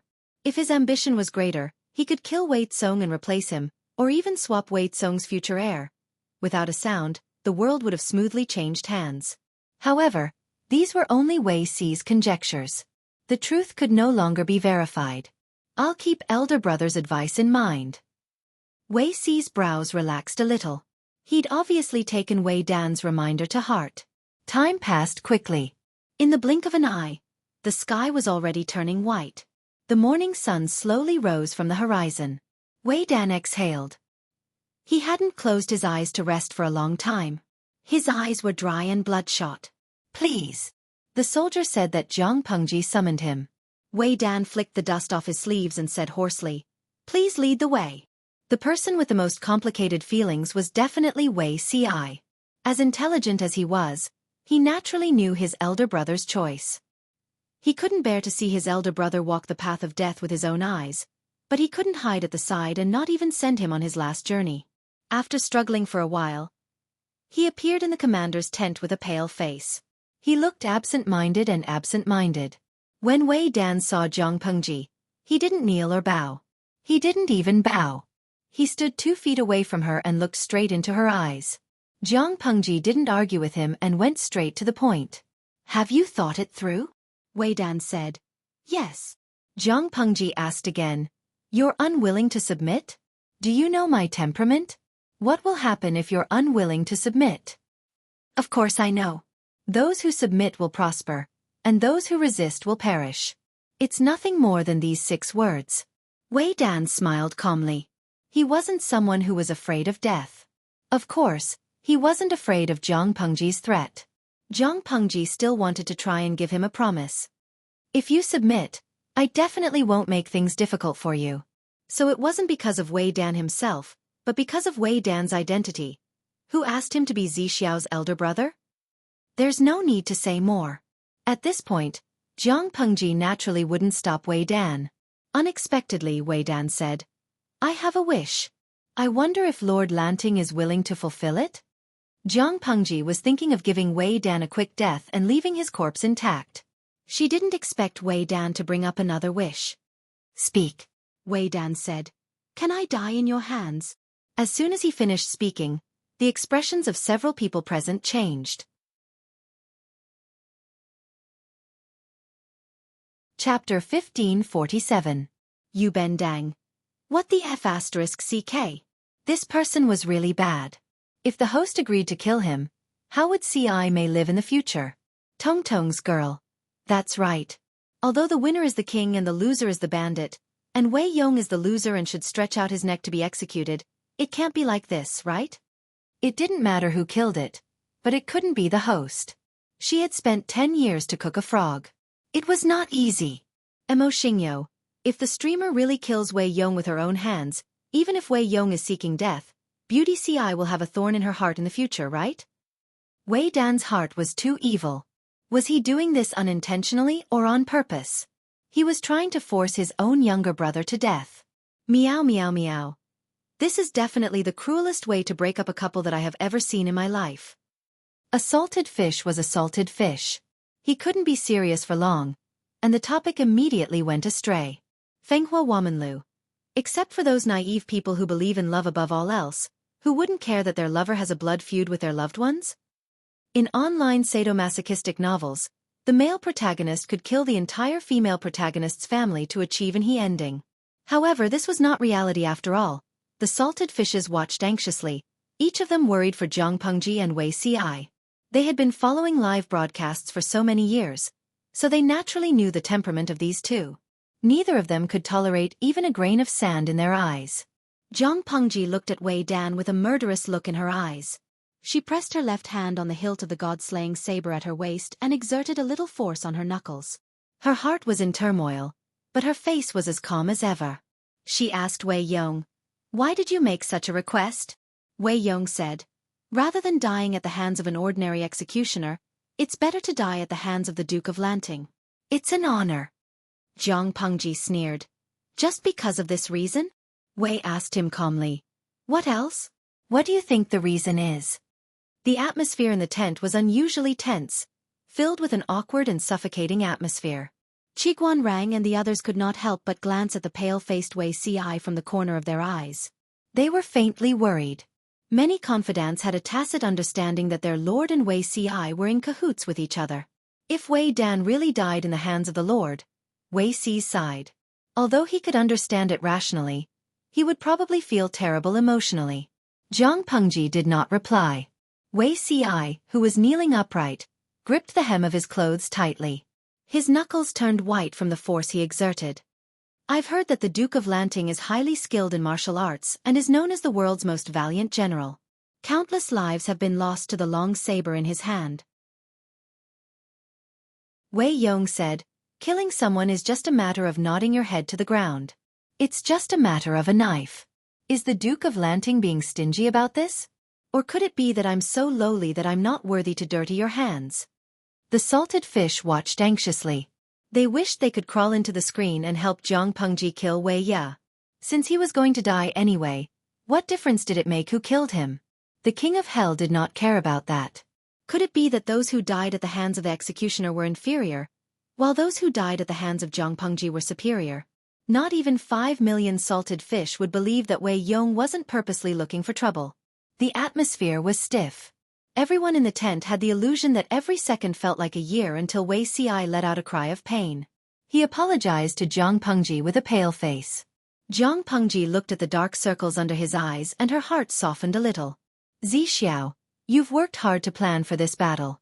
Go and rest first." Jiang Pengji's voice was very calm. Wei Ci's lips were completely pale. When he got up, he swayed a little. Those who did not know would really think that he had been cultivating for too long and that his body could not take it. A young general raised his hand to support him and found that Wei Ci's arm was trembling uncontrollably. "My lord, I'm afraid the military advisor is very tired. Shall I bring him back to the tent to rest?" Wei Ci's face was very pale. His legs were weak and there was a possibility that he would collapse to the ground at any time. If no one supported him back, he was really afraid that he would fall halfway and something bad would happen to him. Jiang Pengji's left hand rested on the hilt of her knife, but her eyes looked at Wei Yong coldly. He looked back at her without the slightest fear. "Go. Remember to call a military doctor with good medical skills to take a look at the military advisor. Who knows, he might have accidentally caught a cold." When the enthusiastic young general brought Wei Ci out of the tent, Wei Yong's guess in his heart was confirmed. He felt a little bitter in his mouth. What was going on? How much enmity did the lord in front of him have with his brother? Why did she have to harm him for the rest of his life? Jiang Pengji pulled out the god-slaying knife with a swoosh and pressed the blade against Wei Yong's neck. She said coldly, "He's gone. Do he have any last words?" Wei Yong gritted his teeth and said, "Do you want to destroy him?" He felt the most sorry for his younger brother. He thought that he had found a wise lord who was worthy of being entrusted to, but in the end, he was a sheep walking into a tiger's mouth. No wonder he refused to accept Wei Ci's multiple attempts to go on blind dates, marry a wife, and even have children. He never thought that the truth would be like this. Did the woman in front of him want to completely destroy Wei Ci? If Jiang Pengji and Wei Ci could get married, it would have been a long time ago. It had been delayed until now without any news. Most likely, she wanted Wei Ci to stay hidden for the rest of his life. Whether Wei Ci was a concubine or the two of them were in love with each other, public opinion would always be harsher on the weaker party. For example, Lord Longyang was very capable, but in the end, when people thought of him, they would say that he was a boy toy who served others. His talent, knowledge, and credit were all secondary. He could hide it now, but if it were to be exposed in the future, Xueqi would be nailed to the pillar of history and pointed at for thousands of years. Besides, was it so easy to be a man who slept beside a female duke? How many interests and entanglements were involved in it? Xueqi was going to be roasted on a bonfire. He could be schemed against and killed at any moment. Jiang Pengji said coldly, "From the beginning to the end, I never wanted to destroy him, but I saw that you wanted to kill him." Those who were in the know understood, but those who were not in the know were confused and felt that it was awesome. Wei Yong's right hand grabbed the blade of the god-slaying saber. The sharp blade cut a long bloody wound on his palm. It was as if he could not feel the pain. His chest rose and fell rapidly as he smiled sinisterly. "You can learn from those male emperors and have 3 palaces and 6 courtyards, 3 husbands and 9 concubines, 27 wives, 81 wives." Wei Yong said in a hoarse voice, "Duke Lanting is now considered a man who has the world under his control. As long as you want it, is there anything you can't get?" Why couldn't she let Xueqi go? Even if Wei Yong did not say it out loud, Jiang Pengji still understood what he meant. What a dignified reason. Jiang Pengji sneered. "This is the first time I've seen someone speak of their selfishness in such a touching manner." Wei Yong did have his brother's best interests in mind, but he also had the intention to annoy Jiang Pengji. Perhaps to him, this was considered the best of both worlds? No matter what, Xueqi had been tricked into a sinkhole by him. Jiang Pengji was never stingy with using the evilest thoughts to speculate about others. Wei Yong was the person she wanted to kill the most. Since Xueqi was not around, Jiang Pengji could not be bothered to have a good attitude towards Wei Yong, so she spoke harshly. "If you want to die, do it early. You can't even drink Meng Po's soup when it's hot." Chapter 1548. Wei Zixuan died a clean death, but it's troublesome for the lord in Zixiao.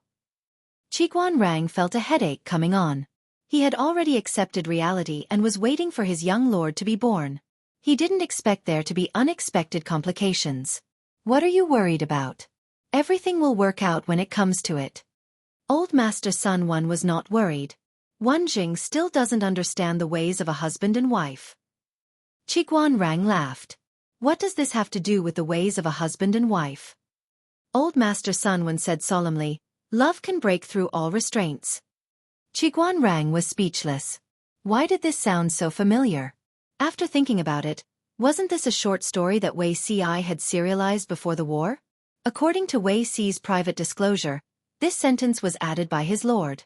It was incompatible with Xueqi's writing style. Old Master Sun Wan looked at Qiguanrang with an indescribable expression and coughed awkwardly. "I collected it from Lon Lon not long ago. The story is quite interesting. I didn't expect Zixiao to have such a romantic heart." He thought the author was a widowed woman, but when he saw the signature, it was Layman Xueqi, Xueqi's alias in the world of novels.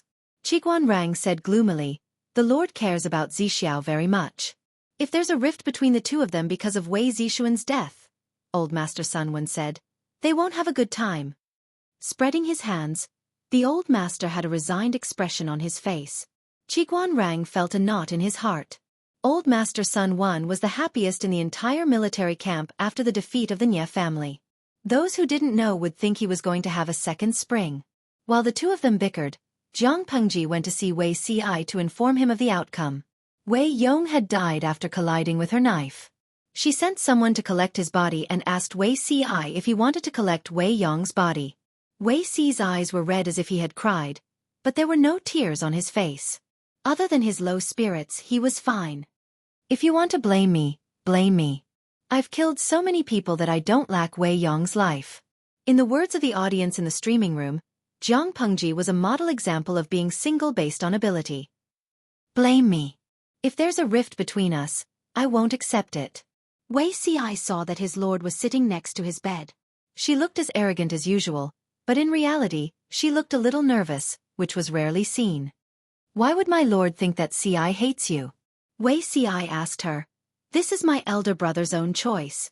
How can I indiscriminately implicate others?" The outcome of the battle between the two armies was cruel. Just as Big Brother said, those who submit will prosper, and those who oppose will perish. If the person who lost today was the Lord, she would not have a good ending, and Ci would not be able to live in this world. There was no one to blame for this.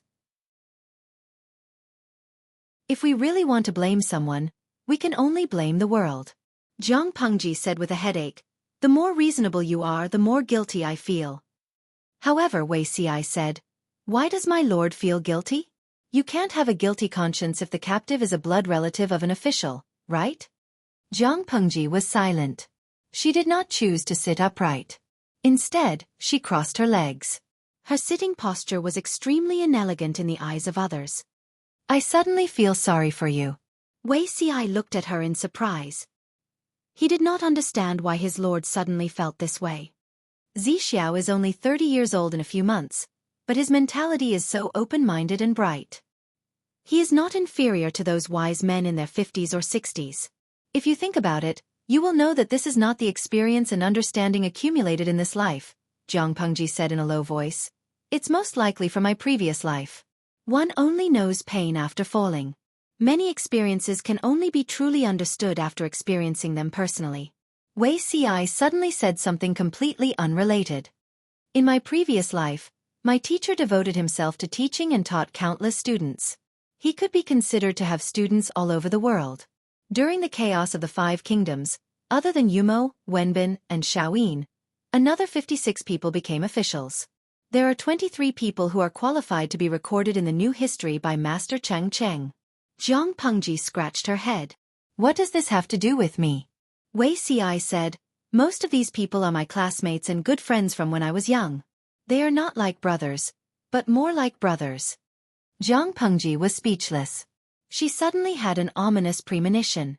Wei Ci continued, "Not only Yumo and the other 2, the deaths of the other half are directly or indirectly related to His Majesty." Jiang Pengji was speechless. "Wah!" Wei Ci said helplessly, "In the early days of the Zhang dynasty, the scholars from Langyi Academy had a deep conflict with His Majesty. Indeed, the Empress specifically caught and killed the students from Langyi Academy." How much hatred and resentment there was? Jiang Pengji asked. "What about Wei Liao?" "Nie Liang died in the internal strife of the Nie family. My eldest brother was depressed for many years because of the death of his close friend. He died of illness before he was 50. Wei Ci lowered his head and said, "His elder brother died in the hands of the Lord. It was his wish. I will take good care of the children he left behind." Jiang Pengji deliberated and said, "I think you have other things in your heart, indeed." Wei Ci did not hide it. He said, "That matter is related to Fusho." Jiang Pengji knew Fusho. He was the son of the previous Wei Ci. His name was Wei Kong. Fusho took a detour and was used to force the abdication. My nephew's shadow is probably in this. Although I'm not sure, it's not far away. Wei Ci could not keep his son by his side at all times. Sometimes, when he could not take care of him, he would leave him at his brother's house and let his nephew and niece-in-law take care of him. Ever since the meteorite incident, Wei Ci had been much more cautious. He would even restrict Wei Tsong's interactions with the sons of the aristocrats. He was so strict, but Wei Tsong was still taken advantage of. Now that she thought about it carefully, the possibility of the aristocrats, led by the Wei family, colluding with his 3 nephews was very high. This was also the only way to not arouse Wei Ci's vigilance. Jiang Pengji said, "Isn't it all in the past?" Wei Ci said with bloodshot eyes, "In the end, it's hard to calm down." His most beloved son was used by others. He brought outsiders to force the abdication in an aggressive manner. He almost forced his own sister to death and indirectly caused his own father's death. The only thing worth rejoicing over was that His Majesty was a step ahead of him. Otherwise, he would not know what the situation would be like. He would most likely be disheartened with anger. According to Crown Prince Jiang Yan's character, even if he spared Wei Tsong's life, he would most likely not forgive him. Exiling Wei Tsong for 1,000 miles was already considered merciful. None of the family of 4 had a good ending. This was tragic enough. Jiang Pengji patted his shoulder and said, "I'll lend you this golden and precious shoulder to lean on." However, Wei Ci said, "This is an important military camp. Be careful with your words and actions." Wei Dan was naturally sad about Wei Ci's death, but it was not as serious as Qiguan Rang and the others imagined. He also did not have a rift with his lord. He carefully collected his eldest brother's corpse, changed it into clean shrouds, and placed it in a coffin to be sent back to Langya County. Although the Wei family of Langya had moved back to Bianzhou, the ancestral graves of the branch remained in place and had not been moved. Sending Wei Dan back to Langya County could be considered as a fallen leaf returning to its roots. Due to the recent death of his elder brother, Wei Ci had recently become plain and simple. He did not have much meat to begin with, and now he was even thinner.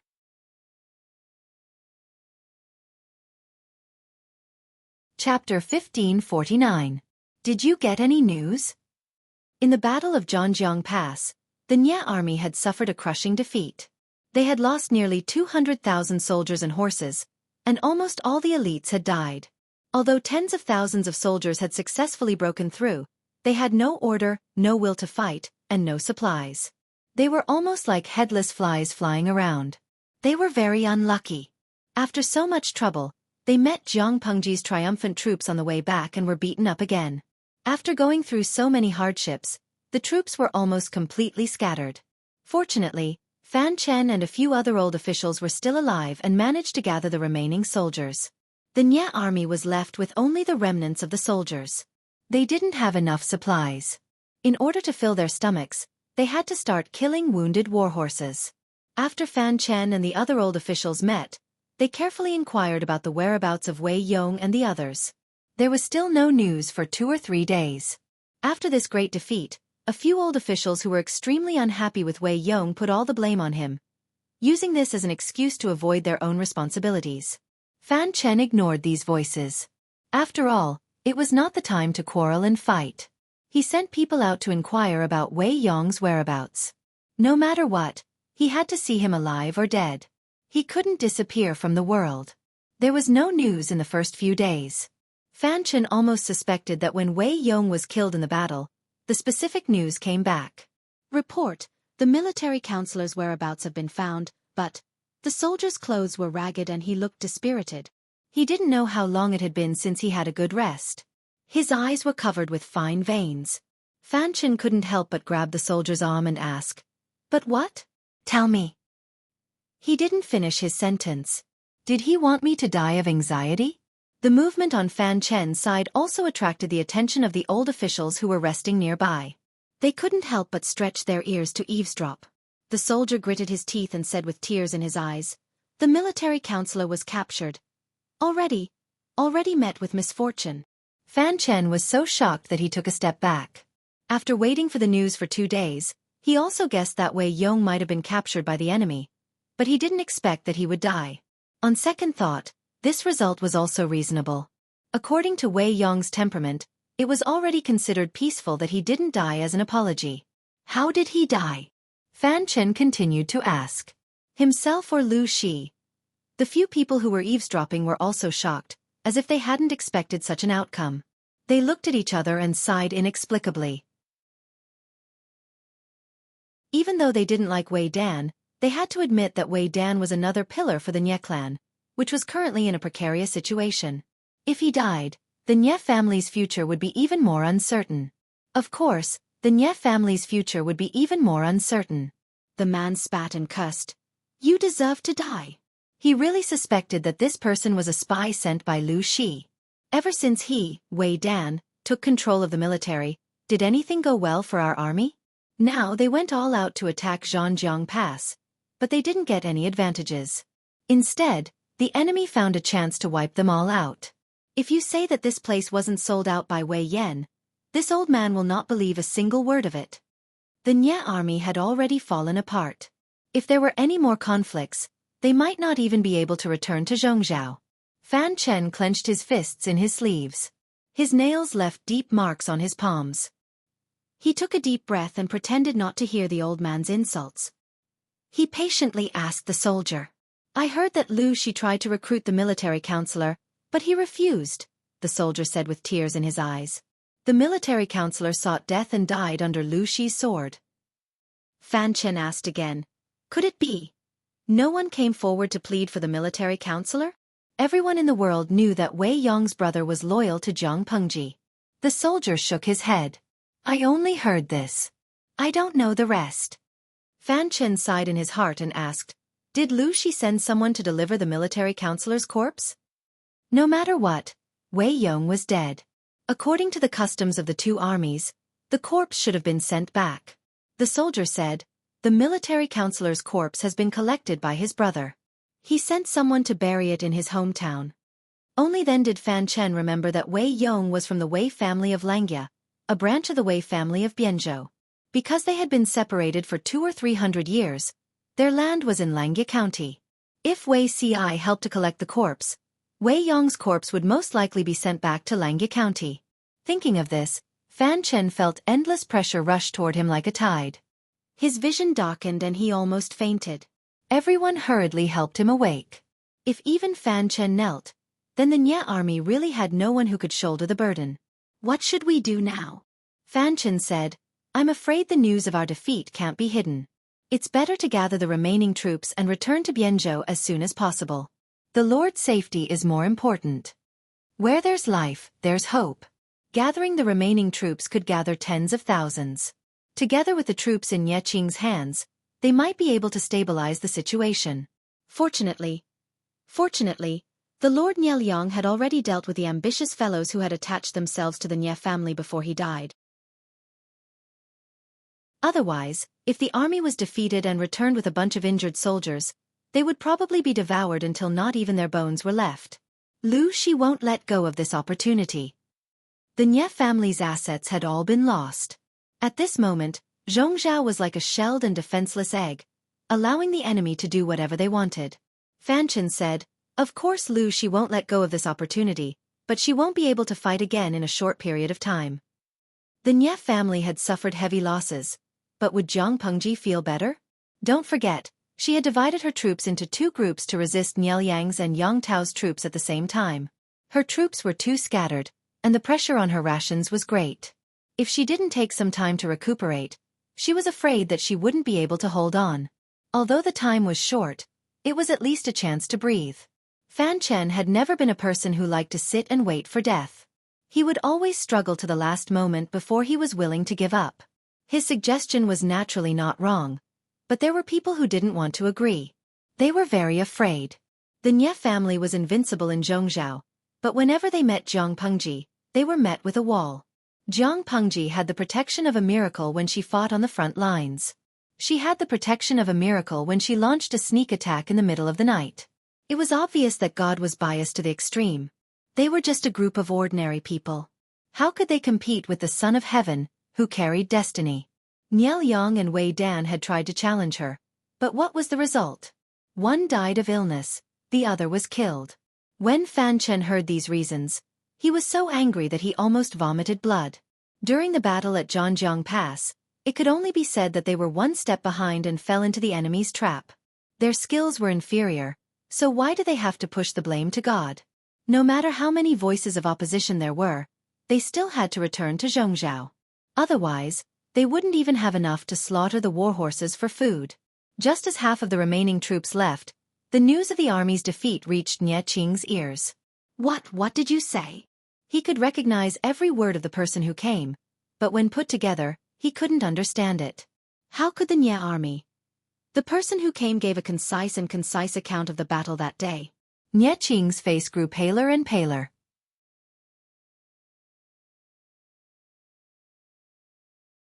Chapter 1550. Who did you say is gone? Nye Qing's slender shoulders trembled and his hands started to tremble. It was as if he was isolated from the world and could not hear anything clearly.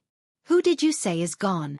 The gentle and polite Nye Qing seemed to have died at this moment, leaving behind an empty shell who had lost control of his emotions.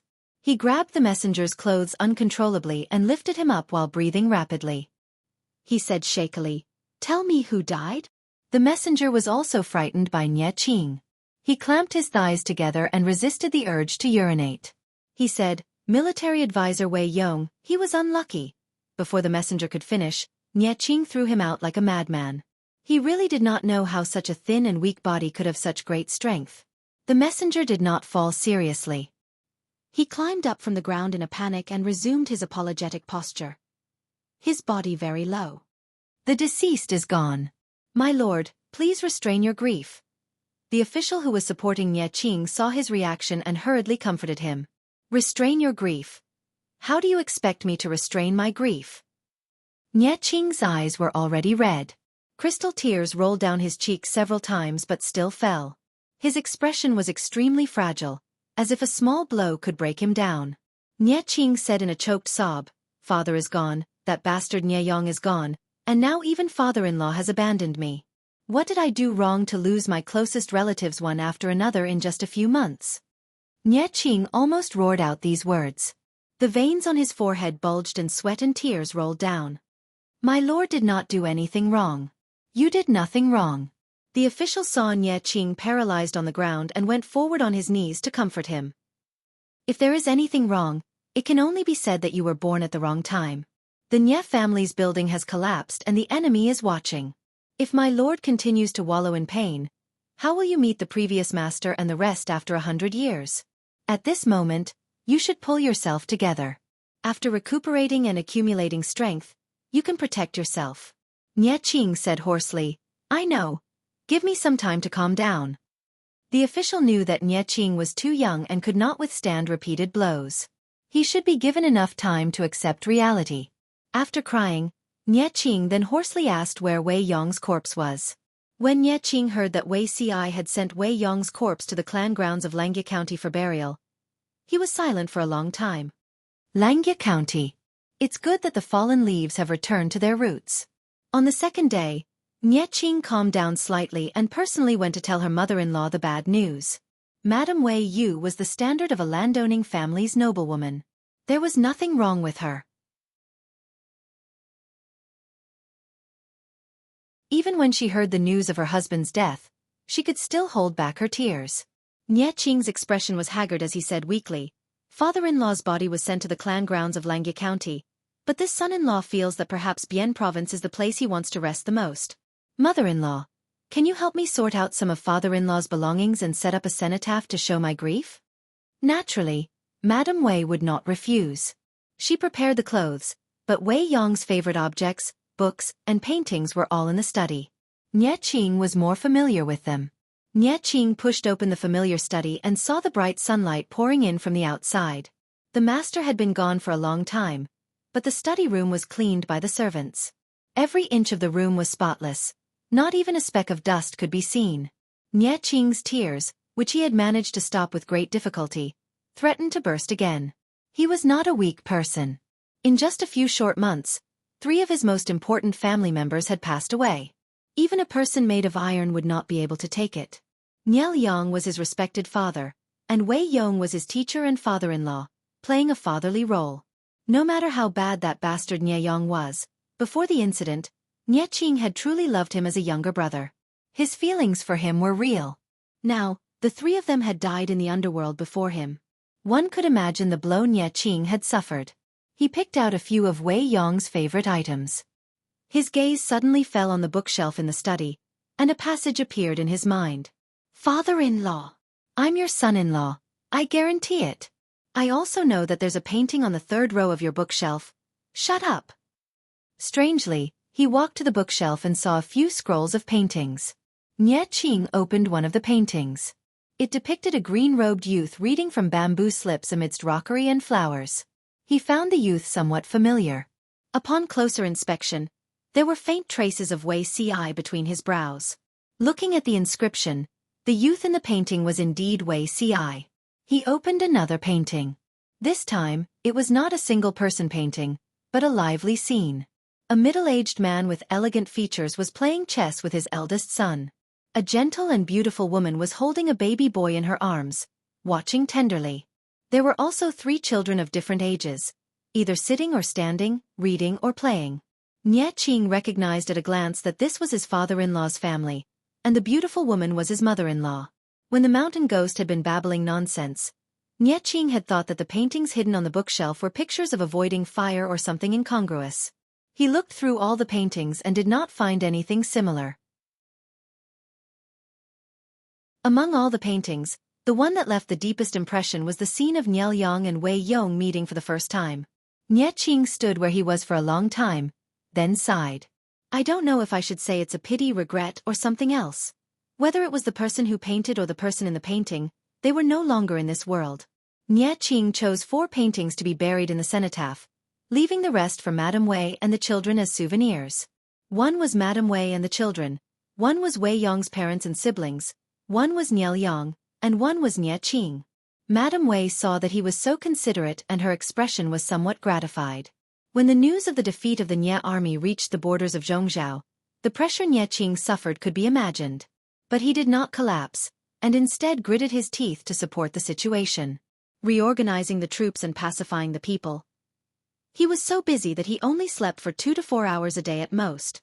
Even though Niel Yang had helped Nie Qing clean up those ambitious people when he was alive, he had not thought that the Nie army would be so thoroughly defeated. The Nie clan was weak, and the powers that had originally attached themselves to the Nie clan naturally had other ambitions. In order to pacify these people, Nie Qing had expended a great deal of energy. But he did not have enough troops in his hands, and he did not have enough deterrence. There were more and more people who did not listen to him. In a few short days, Nie Qing had seen countless fickle faces. The people who had been fawning over him a few days ago, in the blink of an eye, had climbed all over him, and used threats to force Nie Qing to hand over his authority. It was fine if it was outsiders, but the members of the Nie clan had also interfered. Their words expressed one meaning. Niel Yang and Wei Yong had wasted all of the Nie clan's wealth, and Nie Qing was young and could not support the situation. It was better to give authority to them, and let them turn the tide and save the Nie clan. When Nie Qing heard this, his heart turned cold, and he could only sneer. What time was it? The Nie clan was at the juncture of life and death, and these people only wanted to fight for power and profit, and not unite to tide over the crisis together. Did they really think that he, Nie Qing, was weak and easy to bully? In troubled times, the fist was the hard truth. If one's fist was not as strong as others, then one could only obediently take a beating.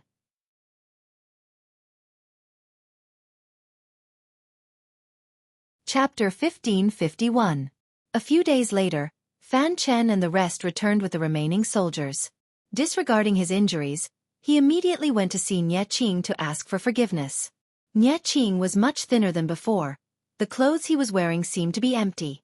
When the man stepped forward to help Fan Chen up, Fan Chen could feel how shriveled his hands were. Fan Chen's eyes were red. "I am guilty and dare not get up. My lord has lost a lot of weight recently. May I be so bold as to ask my lord to take care of yourself?" How could Nie Qing really ask Fan Chen to apologize? Based on the limited intelligence, Nie Qing carefully read the details of the battle at Zhangjiang Pass. He knew that the blame for the defeat could not be pushed to Fan Chen. Under Nie Qing's insistence, Fan Chen stood up shakily. He staggered and sat down on the mat. Nie Qing carefully asked about the details of the battle at Zhangjiang Pass. Fan Chen naturally knew more than the messenger. After listening to Fan Chen's objective narration, Nie Qing's already pale face became even uglier. "We can't blame anyone for this defeat. We can only say that we were one step behind. Our plan failed and we were used instead." Nie Qing also knew that if they won the battle at Zhangjiang Pass, it was equivalent to forcefully opening the door to Dongqing. Jiang Pengji's other troops were held up by Yang Tao and could not return in time to help. If they made good use of the opportunity, they might have been able to take over Jiang Pengji's forces. "What a pity," Fan Chen said in shame. "I am still incompetent. If I could have killed Lu Shi at the front lines, perhaps." He explained in detail how Jiang Pengji led the troops for a sneak attack but fell into a trap. Because Jiang Pengji appeared at the front lines, Fan Chen was certain that Jiang Pengji did not discover their plan and did not warn the guards. This was also the main reason why Fan Chen felt so guilty and blamed himself. If he had discovered something was wrong earlier, if the troops he led could have killed the leader of the bandits, the outcome would have been different. Nie Qing was silent after listening. After a while he said, using himself as bait, "This Duke of Lanting is also a person who does not care about his life." With such boldness and insight, not to mention Nie Qing, even the heroes of the world would not dare to act so recklessly. However, when Nie Qing learned that Fan Chen led an ambush that was twice the number of enemies, his expression was unusually complicated. When Fan Chen said that Jiang Pengji alone was equivalent to half an army, Nie Qing suddenly felt a strong sense of powerlessness. The theory that Jiang Pengji was the chosen one became more and more popular. Even if Nie Qing didn't believe it before, he couldn't help but waver. His lips curled into a mocking smile as he sneered, How can mortals fight against the heavens? The theory of fate made people feel helpless. It was just like the northern Chen from hundreds of years ago. The ancestor of the royal family of the Bachan dynasty was just a small duke who commanded an army of 30 to 20,000 soldiers. His opponent was a giant who was about to conquer the world. There should have been no doubt about it. However, the meteorites and floods that fell from the sky had greatly damaged the vitality of the giant, and the ancestor of the Bachan dynasty had taken advantage of the situation. There was a limit to one's strength, and it was difficult to change the will of heaven. How could mortals fight against the heavens? My lord, why can't mortals fight against the heavens? Even the late master was not afraid of this when he was alive. Fan Chen's expression was a little sad and aggrieved. He said bluntly, if God had really appointed Lu Shi, why would he have stirred up this chaotic world and caused countless people to lose their lives? It would have been better to just throw the dragon throne in front of Lu Shi and let her ascend the throne. Wouldn't that have been faster and more convenient? What is fate? Whoever wins in the end will be the chosen one.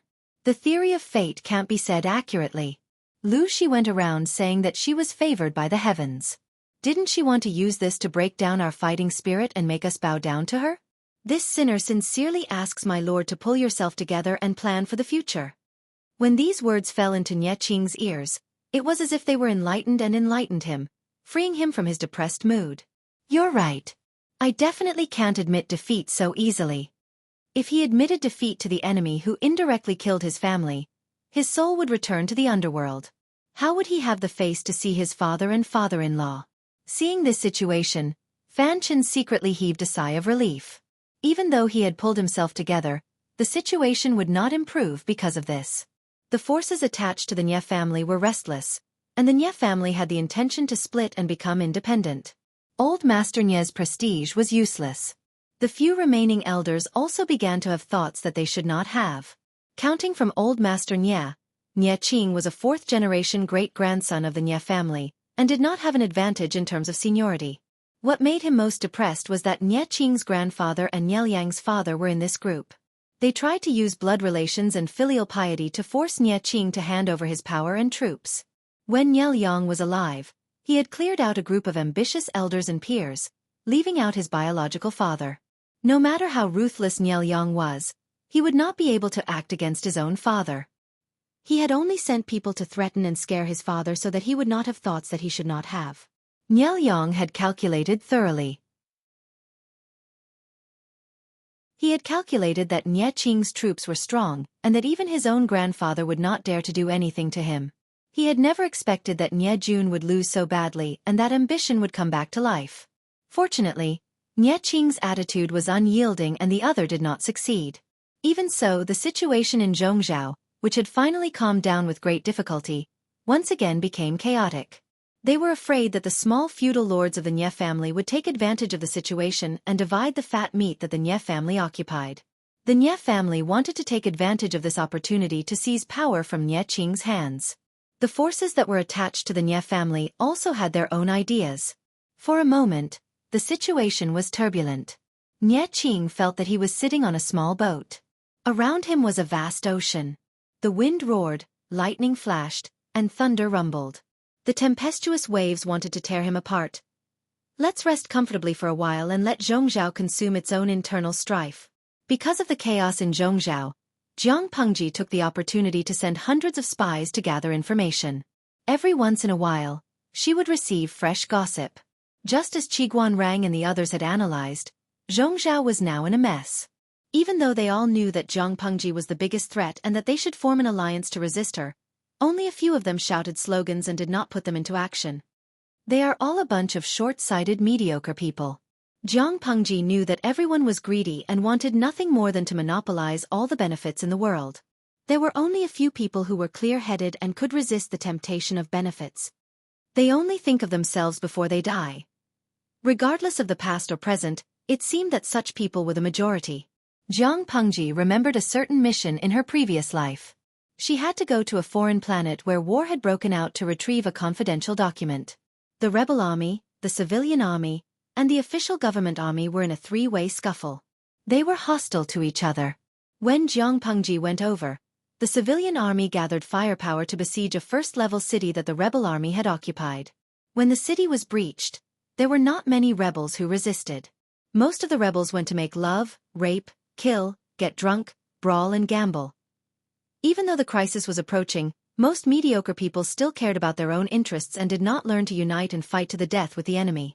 Jiang Pengji did not know if it was the influence of her awakening, but she found it increasingly difficult to calm down these days.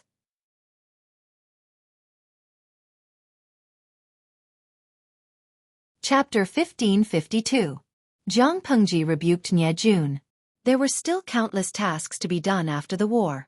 She did not even sleep much. Naturally, she did not have the energy to care about the war situation in Zhangzhou.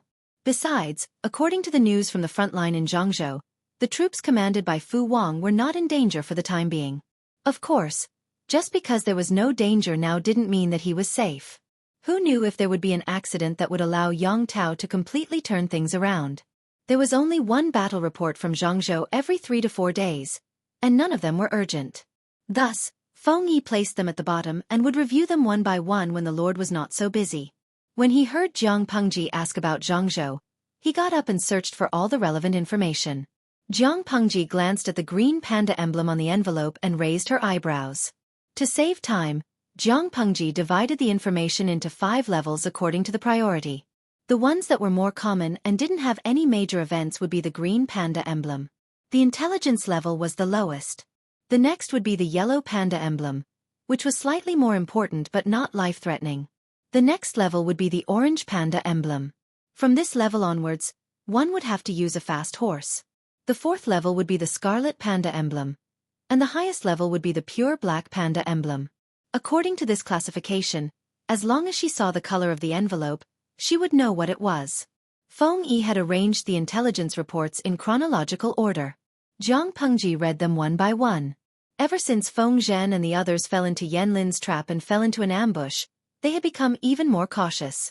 Yang Tao also knew his own weakness and did not dare to act rashly. For a moment, the two fell into a strange stalemate.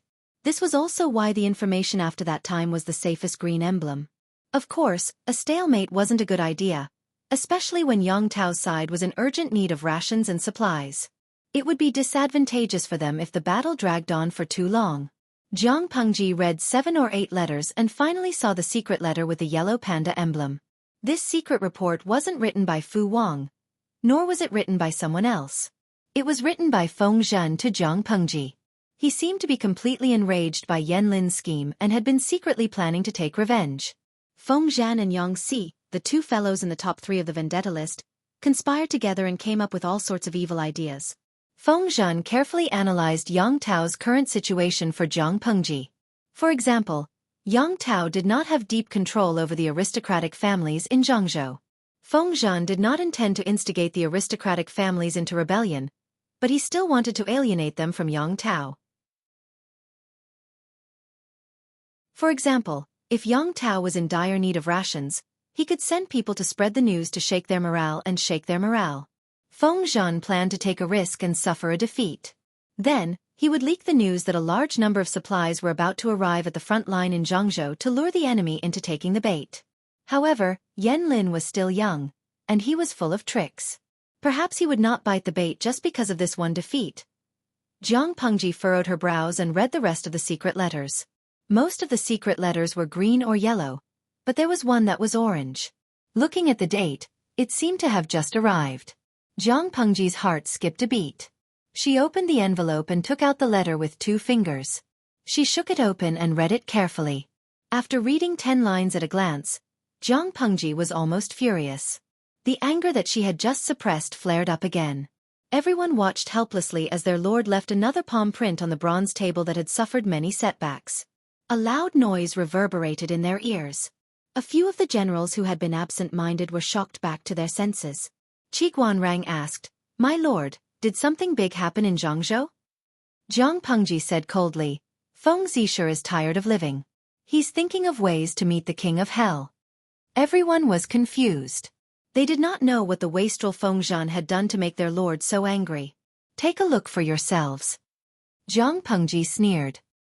He really thinks he has the power to hold the pass alone and hold back 10,000 men. The group of people carefully read the contents of the secret letter.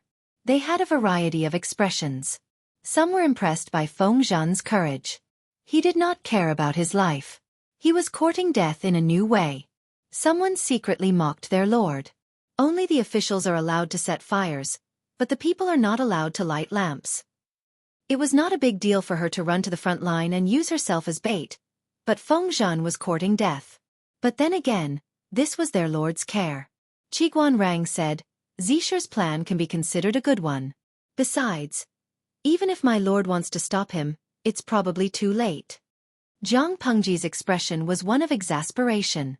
She could not help but curse the communication standards of this era. They walked when they went out, and they communicated by shouting. Horizontal comments. Terrible. Jiang Pengji said, it's fine if he wins, but if he loses, he will definitely be punished for all his crimes.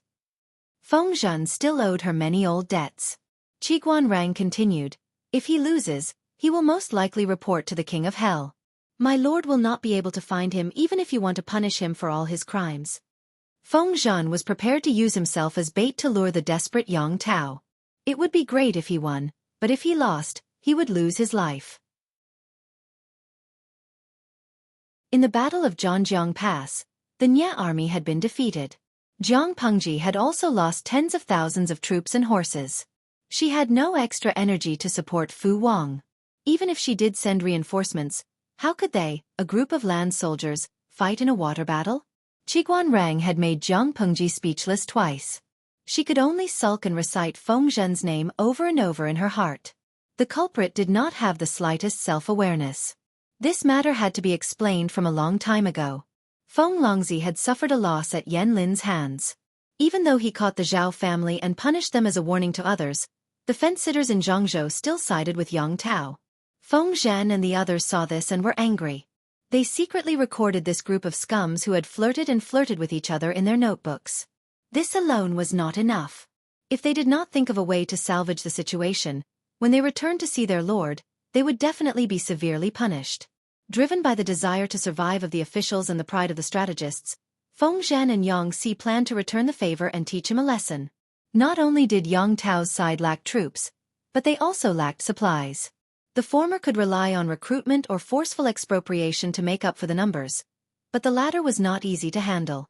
Without supplies, how could the soldiers fight against the enemy? Feng Zhan planned to use this to break the morale of Yang Tao's side. He had already made up a song and sent people to bribe beggars and refugees to spread it.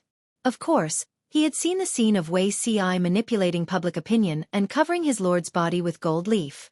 Naturally, he knew that spreading songs was the crudest method of public opinion. Therefore, Feng Zhan sent many people to spread false news. He grasped both sides, and both sides were hard. For example, someone's neighbor's second eldest uncle's son was a centurion under Yang Tao's command, and knew that the army's provisions were running low. Another example was someone's third eldest uncle's neighbor's son was a rice shop supplier and spread rumors to incite the people to rush to buy rice. Then he sent people to gossip in tea houses and taverns, or dressed up as merchants to spread false news. The advantage of the people's intellect was that they were easy to fool. They could easily deceive them with some news that was both true and false. The rumor mongers could open their mouths and refute them. First, they would spread the rumor among the people. When the rumor gained momentum and Yang Tao and the others discovered it, it would be too late to refute it.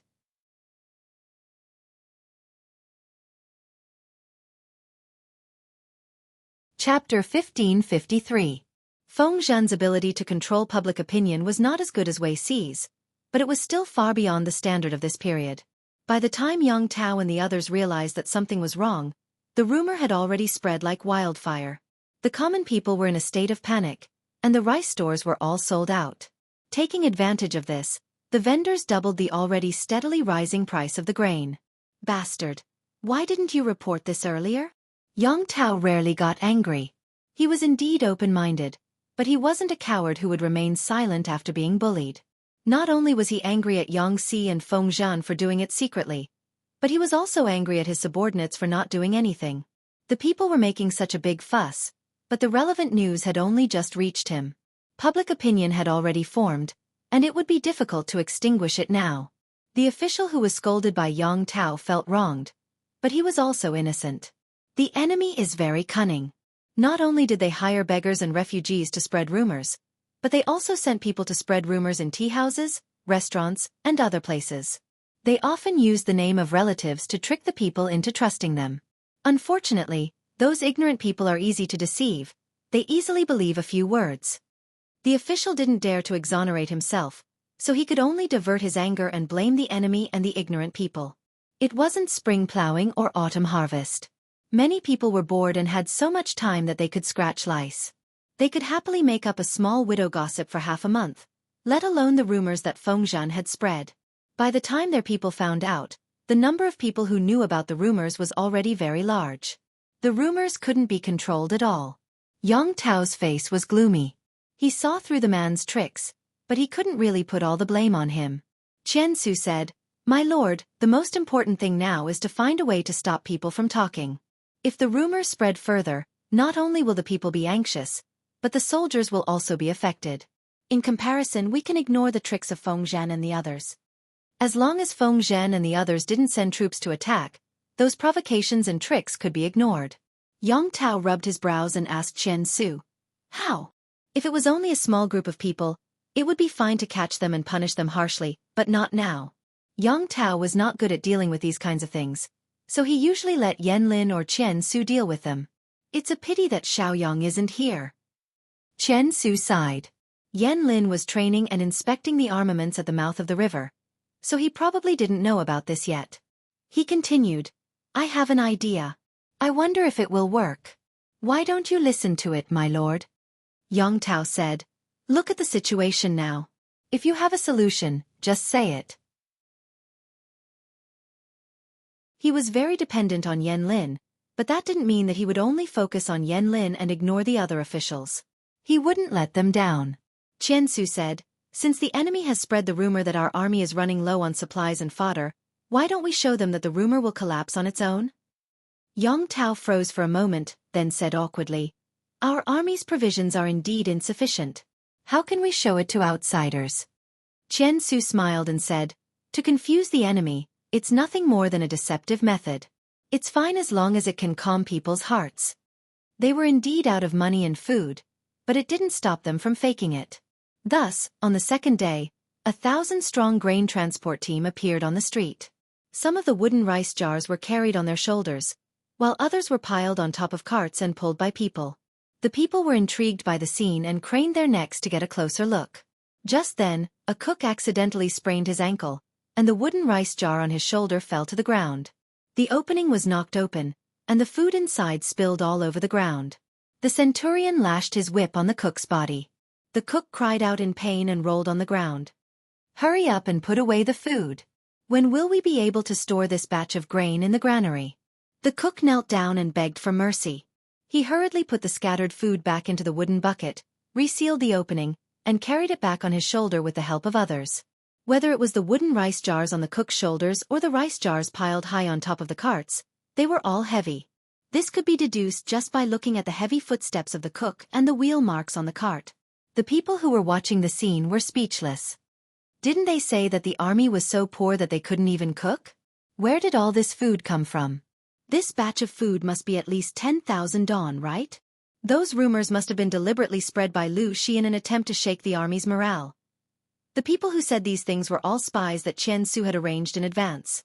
The surrounding people would only go along with them. After several batches of food were shipped, the rumor that Yang Tao was short of food was temporarily suppressed. When Fengzhan heard this, he couldn't help but sneer. Yang Xi laughed. "I wonder who came up with this idea. It's really bold. Isn't he afraid of being exposed in front of everyone?" If Fengzhan and the others had received the news in time, they might have sent people over to cause a ruckus and knock over the wooden rice jars. They wanted to see if these jars full of rice were filled with real food. What a pity. Yang Xi and the others found out much too late. Yang Tao had already suppressed the rumors. Fengzhan said, "If Yang Tao is afraid of even this little risk, we don't have to fight with him, lest we lower our standards." No scheme was truly unsolvable or flawless. Even the best plan had a certain amount of risk. Chen Su could react in such a short time. Who could say that he didn't do a good job? Yang Xi laughed. "If there's a chance, We must recruit this person and make him collude with Zixiao.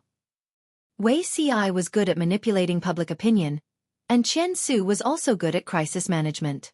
With the two of them working together, they could even clear their name. Feng Zhan said sarcastically, "If Yang Tao doesn't fall, do you still want to recruit people who are useful to him?" Yang Xi said, "Then we'll think of a way to make Yang Tao fall." Feng Zhen said, "Yang Tao's weakness right now is the provisions, military supplies, and horses. The latter are easy to deal with, but the former is not easy to deal with." Calculating the time, there was still some time before the autumn harvest. Feng Zhan wanted to make a big bet. Yang Xi asked him, "What are we betting on?" Feng Zhen said, "That Yang Tao's provisions won't last until the autumn harvest." Previously, when the aristocrats were throwing flirtatious glances at them, a few aristocrats who owned countless fertile fields revealed some key information. Yang Tao had sent people to borrow provisions from them, and the amount was quite large. These aristocrats were also shrewd. They knew that the so-called borrowing of provisions could not be returned. They didn't think highly of Yang Tao, so they simply refused. In order to win Feng Zhen's trust, they used this matter to belittle Yang Tao. Yang Xi understood Feng Zhen's plan. "You mean to lure Yang Tao's troops to intercept the provisions?" Feng Zhen nodded. "That's exactly what I mean." Yang Xi said, "There are many shrewd people under Yang Tao's banner. They may not be easily fooled."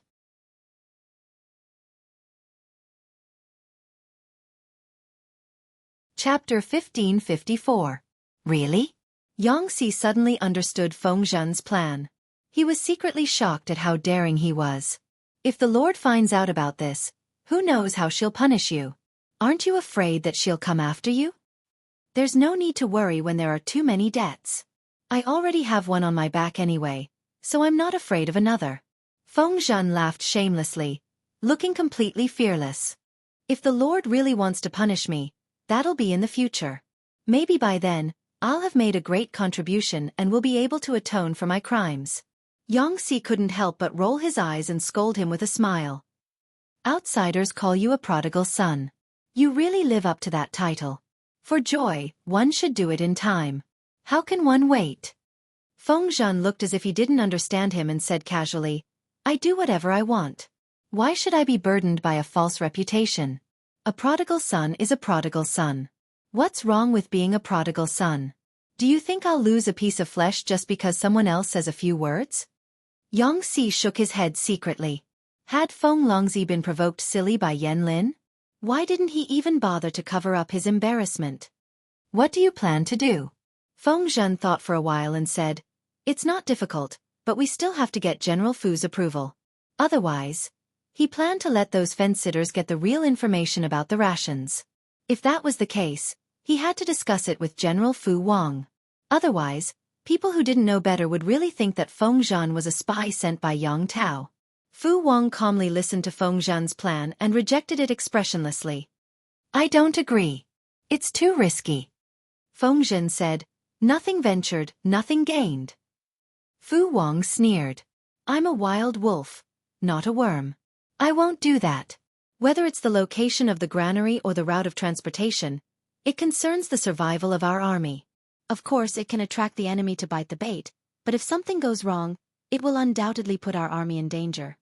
Tricking the enemy's elites into coming to their deaths was Feng Zhen's most ideal assumption. But if something went wrong, they wouldn't be able to kill many enemies and instead give the enemy a chance to burn the granary. Wouldn't that be a huge loss? They had just suffered a defeat. If something went wrong with the granary again, would Feng Zhen be able to shoulder the blame alone? No matter how much the Lord protected Feng Zhen, a military punishment was inevitable. Fu Wang continued, "Has military advisor ever thought about this? Our army has just dealt with the Zhao family and exterminated them on the grounds that they were opportunists who betrayed us and presented us with a fake Great Universal Map. With this as an example, we should be on our guard against the landowning nobles who seek refuge with us. Where did they get their hands on something so confidential?" Yang Tao's subordinates are quite shrewd. How could they not be able to see this? No matter what, Fu Wang would never agree. Although it was the duty of a strategist to come up with strategies, it did not mean that they were brainless boors. Fu Wang's duty was to command the entire army. He would listen to the military counselor's suggestions if he could, but he would reject them if he couldn't. Both sides would discuss and decide. Obviously, this was the second case. Fu Wang rejected Feng Zhen's suggestion. If Feng Zhen still wanted to persist, then he could only try to convince Fu Wang one by one. Fu Wang's worries were not without reason. He had also pointed out Feng Zhen's flaws, so Feng Zhen could only choose to compromise. After a round of discussion, they finally reluctantly agreed. At this moment, Fu Wang acted like a hands-off boss and said, "You should personally write a secret letter to inform the Lord of this matter. I will not bear the responsibility for you." He was bold and careful, but he did not like to court death. One look and he knew that Feng Zhen's plan would be scolded by the Lord. Fu Wang did not want to bear the blame for Feng Zhen. Feng Zhen could only smile bitterly and write a letter. He wrote down every detail of the matter, sealed it, and sent it to Jiang Pengji. Yang Si snickered and said, "Guess how the Lord will react when she sees it?" Fu Wang said sarcastically, "Most likely she will think that her ill-fated bronze table is the truth." Yang Si deliberately spoke loudly. "Haha, General Fu really understands the Lord. It's a pity that the table will suffer for Feng Longzi." Feng Zhen said, "Forget it. It's a blessing that the broken table can suffer for others." His Lord's hand strength was terrifying. She could even leave a clear palm print on a specially made bronze table with one slap. If that slap had landed on him, he would definitely have died on the spot and would have ended up in a funeral. Feng Zhen had a clear understanding of his own strength. Fortunately, the Lord was far away at Zhanjiang Pass. Otherwise, Feng Longzi would not have dared to act so recklessly. After agreeing on the plan, the rest was naturally to devise a layout. Feng Zhen carefully selected and finally found a very suitable aristocratic family, the Qiu family of Zhangzhou. Yang Si took a break to check on Feng Zhen's progress and found that he had already chosen a scapegoat. "What does the Qiu family have to say?" Feng Zhen smiled wickedly. "The Qiu family does not have a high status in Zhangzhou. They have an undeserved reputation, but they are not even as good as an ordinary poor family. The poor family was a nouveau riche and landowner with no official career. They had no power, but they had money. Although the Qiu family was an aristocratic family, their most glorious period had long passed. Their current standard of living was not even comparable to that of a poor family. They barely survived by relying on the favors left by their ancestors." Yang Si took a closer look and did not find anything special about the Qiu family that was worthy of Feng Zhen's attention. Feng Zhen said, "You don't know this, but the current leader of the Qiu family has a mistress. Because he was afraid of the mother, he did not dare to bring her back to the family to raise her. In the end, he gave the baby girl to a rich family he was familiar with. Many years later, the daughter met a young ranger with the surname Yen. It was love at first sight, love at the second meeting, and love after 3 meetings. The two of them were a match made in heaven. Guess who this Yen guy is?" Yang Si guessed. Considering their age, that ranger with the surname Yen, is he Yen Lin's elder? Feng Zhen said, "He is Yen Lin's biological father." Yen Lin's ancestor had a good life, but his family was small and did not have a high status in Zhangzhou. Many aristocratic families who knew the truth scoffed at the fact that Yen Lin's father had married a mistress. "Oh, I forgot to mention that the mistress's mother was a famous courtesan in Zhangzhou. Seeing as her best years were about to pass, she hurriedly redeemed herself and became someone's mistress. She put on a good show of keeping a mistress in a golden house and even gave birth to a daughter. Of course, this was old news. Other than a few old people, the young people today did not know about this gossip." Yang Si asked, "How do you know about this?" Feng Zhen laughed. "Of course, my former confidant told me. That courtesan's experience was envied by many prostitutes. Most prostitutes had a hard life. To them, if they could escape the mire while they were still young, they would at least have a home, even if they had to become someone's mistress. Their only daughter could marry into an aristocratic family as the daughter of a rich merchant. Who wouldn't be envious?" Yang Si asked, "You plan to use the Qiu family?"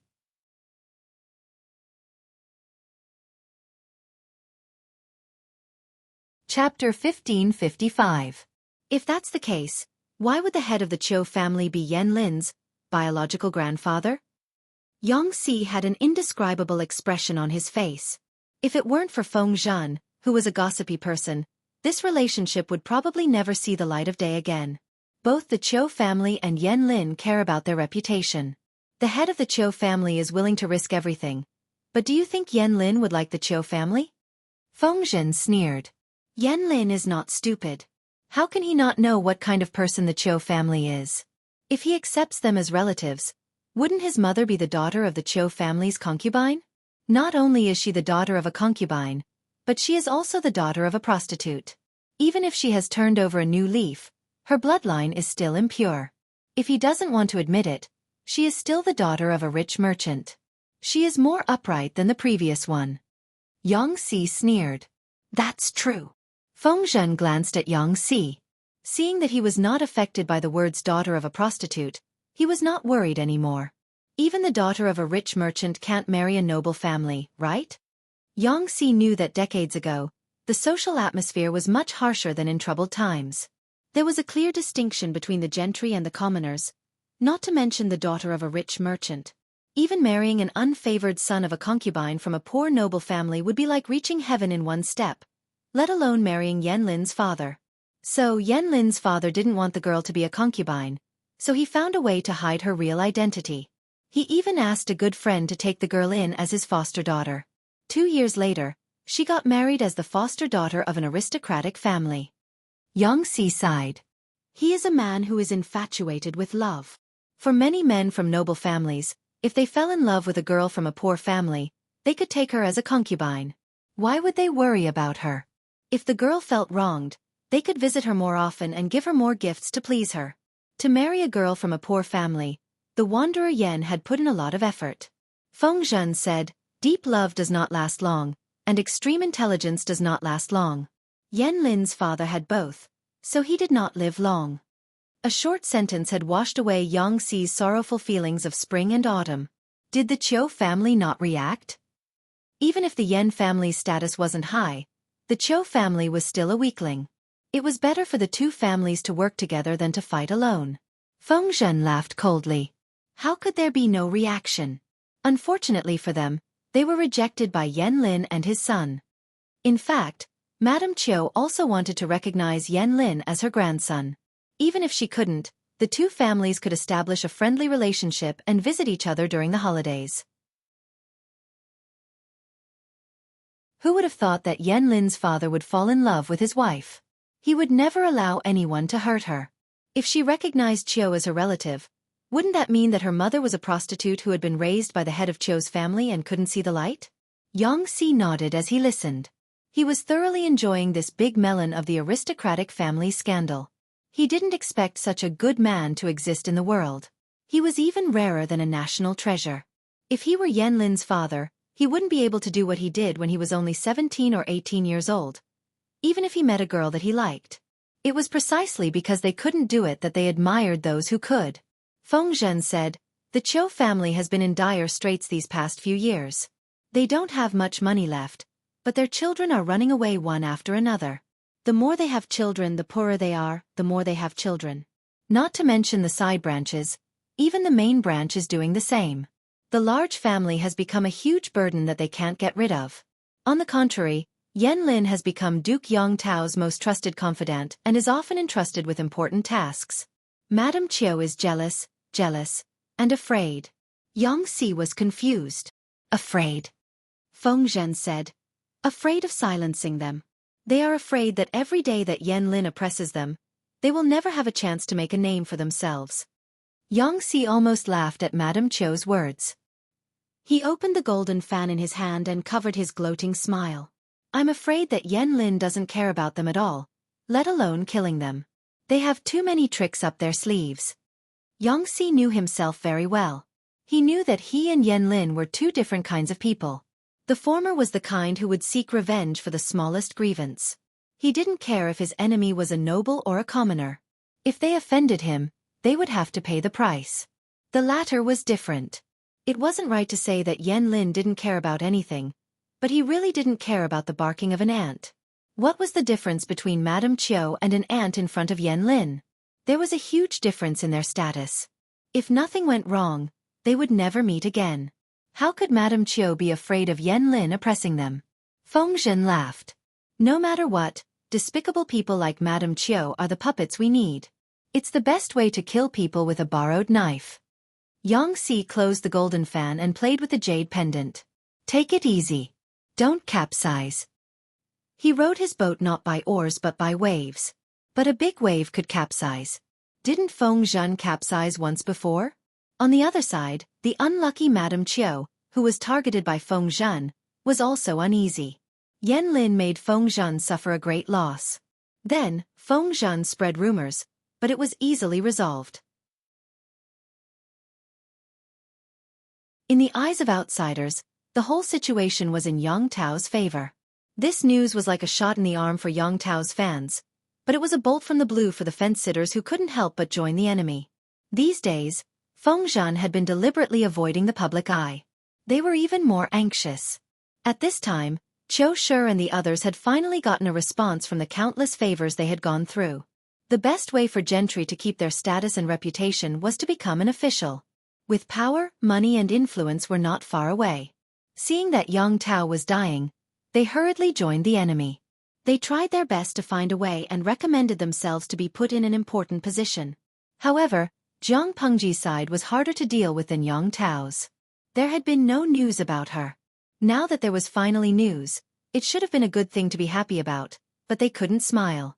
First, the job they got was to go to the front line. It was too dangerous.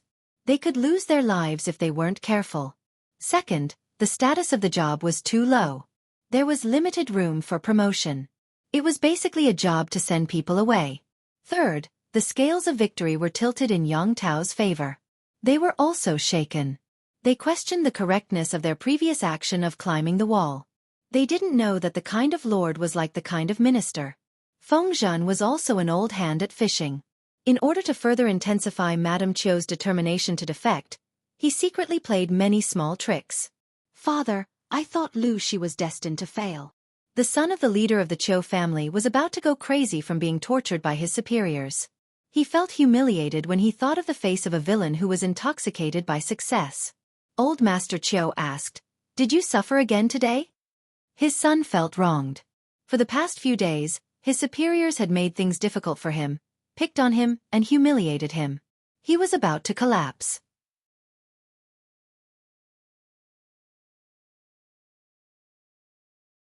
Chapter 1556. If Feng Zhen wanted to plot against Lady Chiu, he wouldn't do it himself, lest he expose himself.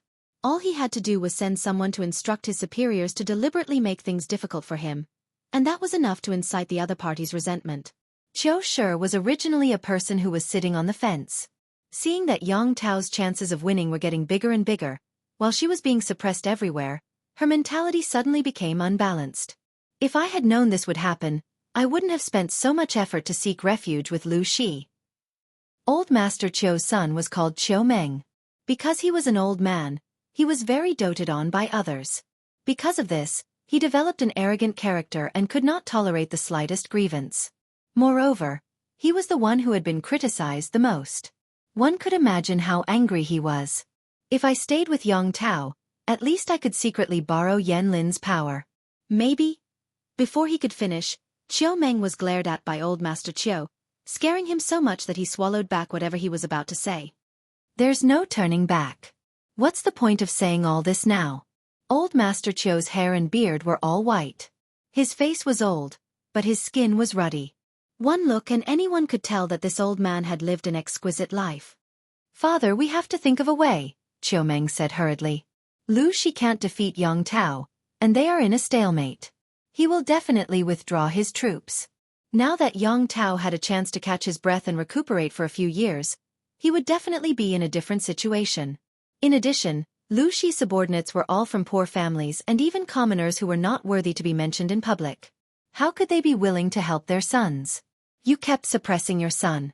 How could your son endure such grievances? Old Master Chiu had been worried about this matter recently, and his son's words made him even more upset. Jiang Pengji favored the poor too much. In the eyes of the gentry, it was like squeezing the cake that belonged to the gentry. It was indeed not pleasing. The gentry had always thought of themselves as more valuable than the commoners, and it was a great humiliation for them to be on par with each other, not to mention being under someone else. Old Master Chiu said grumpily. What do you say then? Could it be that he had to rely on Yang Tao again? This is courting death. They had just betrayed Yang Tao and thrown themselves into the arms of the enemy. If they turned back now that the situation was not good, they would not be able to please either side. Just look at the Zhao clan.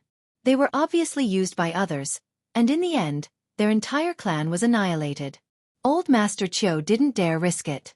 Chiu Meng said, "Why not? If we perform a meritorious service for Yang Tao, not only will we be able to leave Lu Shi, but we will also be valued by Yang Tao." Old Master Chiu retorted, "How?" Chiu Meng looked around and had the servants move further away. Only then did he feel at ease to whisper in the old man's ear. The more Old Master Chiu listened, the more shocked he became. He couldn't help but ask, "Are you going to drag the entire clan down with you?" "Father, nothing ventured, nothing gained. If I stay here, I don't know when I'll be able to make a name for myself." Chiu Meng's personality was greedy and reckless. He could be considered a person blinded by greed. His every move and thought process were all within Feng Zhen's calculations. He said, "How can adding icing on the cake compare to providing timely help? As long as we help Yang Tao defeat Lu Shi, wouldn't the benefits be better than wasting our time in Lu Shi's camp?"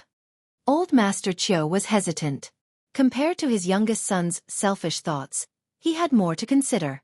They were born and raised in Zhangzhou and naturally belonged to Yang Tao's camp, but in the end, they sided with Jiang Pengji. For Yang Tao, this was a betrayal. Since ancient times, which feudal lord would tolerate a fence-sitter who did not have a firm stand? Chiu Meng had also carefully considered Old Master Chiu's concern. He said, "What's there to worry about? We just need to get enough information to move Yang Tao and help him defeat Lu Shi. We can say that we sided with Lu Shi to gain her trust and make it easier for us to act. No matter how suspicious Yang Tao and the others are, they won't burn the bridge after crossing it. No. Even so, Yang Tao and the others won't trust us easily." No. Old Master Chiu was still hesitant, so Chiu Meng used his trump card. "Father, have you forgotten that you have a good grandson? Don't look at him for the sake of Buddha. Doesn't Yang Tao trust him the most?" The good grandson that Chiu Meng mentioned was Yan Lin. At the mention of this grandson, Old Master Chiu felt a little embarrassed. He had shamelessly proposed to recognize his grandson, but Yan Lin had rejected him directly. Yan Lin didn't even want to see him. Old Master Chiu had a temper. He had swallowed his anger and recognized the son of a concubine's daughter because he wanted Yan Lin to support his maternal family. If it wasn't for that, he wouldn't have been willing to lower his voice to the descendant of a concubine's daughter. Who would have thought that Yan Lin would go even further? Old Master Chiu was so angry that he almost died. From then on, he treated his grandson as dead and didn't want to talk about Yan Lin anymore. "Why did you mention that heartless ingrate?" Old Master Chiu was furious. Chiu Meng had to use his silver tongue to persuade the old man. Was a moment of pride more important than the family? Of course it was the family. Everything was within Feng Zhen's calculations. It went so smoothly that it was unbelievable. Yang Si wasn't surprised at all, because he had seen through the Chiu father and son. Rather than saying that Feng Zhen had set them up for death, it was more accurate to say that their ambition had pushed them into a dead end. The Chiu family was different from the Zhao family. When the Zhao family sought refuge with Jiang Pengji, they brought their entire family with them. Only the main members of the Chiu family had come. Therefore, it was more convenient for Chiu Meng to send a message back. "What's this?" Chen Su said, "My lord, someone threw it here on purpose." Yang Tao read the letter over and over again and said, "It was signed by Chiu Meng. Do you know him?" Of course, Chen Su had read the letter. He had investigated Chiu Meng in advance and was surprised to find that he had already sought refuge with Jiang Pengji. Yang Tao laughed. "That's interesting. He's under Lu Shi's wing, but he's still flirting with me. His stance isn't firm." Chen Su said, "What a greedy person." Yang Tao said, "Chiu Meng said that they're pretending to seek refuge with Lu Shi. Do you think that's believable?" "I don't believe it anyway. Such a clumsy trick. Did they really think that he didn't have a brain?" Chiu Meng also knew that he wouldn't be able to win Yang Tao's trust if he confessed openly, so he quickly wrote another letter. Yang Tao stared blankly at the second letter. He wondered, the Chou family is Xiaoyang's maternal family? I've never heard of it. Chen Su also sneered. Maybe they're just trying to claim relatives. Even so, Yang Tao still sent someone to ask Yan Lin, who was at the mouth of the river. Yan Lin's expression changed as soon as he read the letter. He quickly wrote a reply. As a junior, Yan Lin couldn't tell Yang Tao all the secrets of his elders, even if he was the lord. He briefly told Yang Tao about the conflict between him and the Chou family. Many parts were vague, and Yang Tao didn't want to get to the bottom of it. Yang Tao then asked Yan Lin, "Can this person be trusted?" Yan Lin pondered for a long time and carefully analyzed Qiu Meng's personality. He said, "Most likely. Qiu Meng is blinded by greed. He probably saw that Lu Shi didn't put him in an important position, so he felt unbalanced and wanted to turn back." Yang Tao could tell that Qiu Meng wanted to use Jiang Pengji and Yan Lin as a stepping stone. Although it's true, we still have to be cautious. My lord, just believe half of it.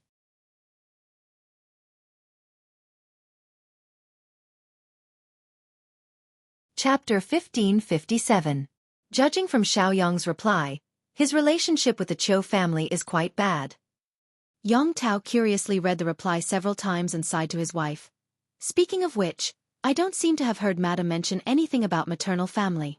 Is there a secret here? Yan Shuxian was playing with her son who was getting fatter and more energetic. Hearing this, she couldn't help but raise her head to refute. Husband, you're wrong. I don't have a proper maternal family. Of course, I can't mention it.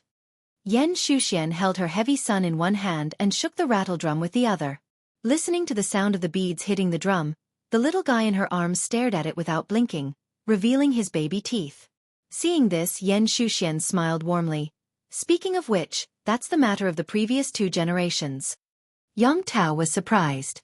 Listening to Madam's words, the relationship between the Chou family and the Yan family wasn't as superficial as bad.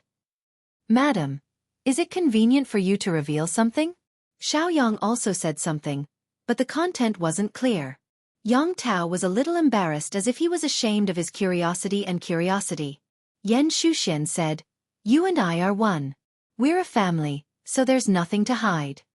She briefly talked about the love and hatred of the previous 2 generations, with an indescribable sadness in her tone. I heard that maternal grandmother was once a famous peerless beauty. Unfortunately, her life was wandering and she didn't have a good end in the end. Yan Shuxian sighed. Whether it's prosperous times or troubled times, it's always harder for women to survive than others. Old Master Qiu kept a courtesan outside as a mistress. Other than her face and body, what else could he want? A woman's best years were too short. Just like a blooming peony, there would be a day when it withered. When one grew old, one's appearance was gone. Not to mention keeping a man's heart, one couldn't even keep his body. Maternal grandmother was a typical example. Maternal grandmother had been a mistress for several years. At first, because she was still young, she was doted on. But after giving birth, her figure was out of shape, and her face wasn't as fresh and tender as when she was young. That fickle man got tired of her and gradually stopped paying attention to her. Her maternal grandmother had been raised as a talented woman since she was a child, but she had a delicate heart of sorrow in the secular world. She gradually became depressed as her man alienated her and finally passed away. Yan Shushue's mother had inherited her mother's good looks. She was famous for her beauty even before she reached marriageable age. Because she was the daughter of a wealthy merchant, her status was not high. As a result, many aristocratic families who coveted her beauty had lusted after her. If Yan Lin's father hadn't fallen in love with her at first sight and spent so much effort to marry her, he wouldn't have ended up well. Don't forget, in this era, concubines could be used as gifts by the male masters to entertain guests. As someone else's concubine, if she didn't receive her husband's favor, she would have to go through all of this.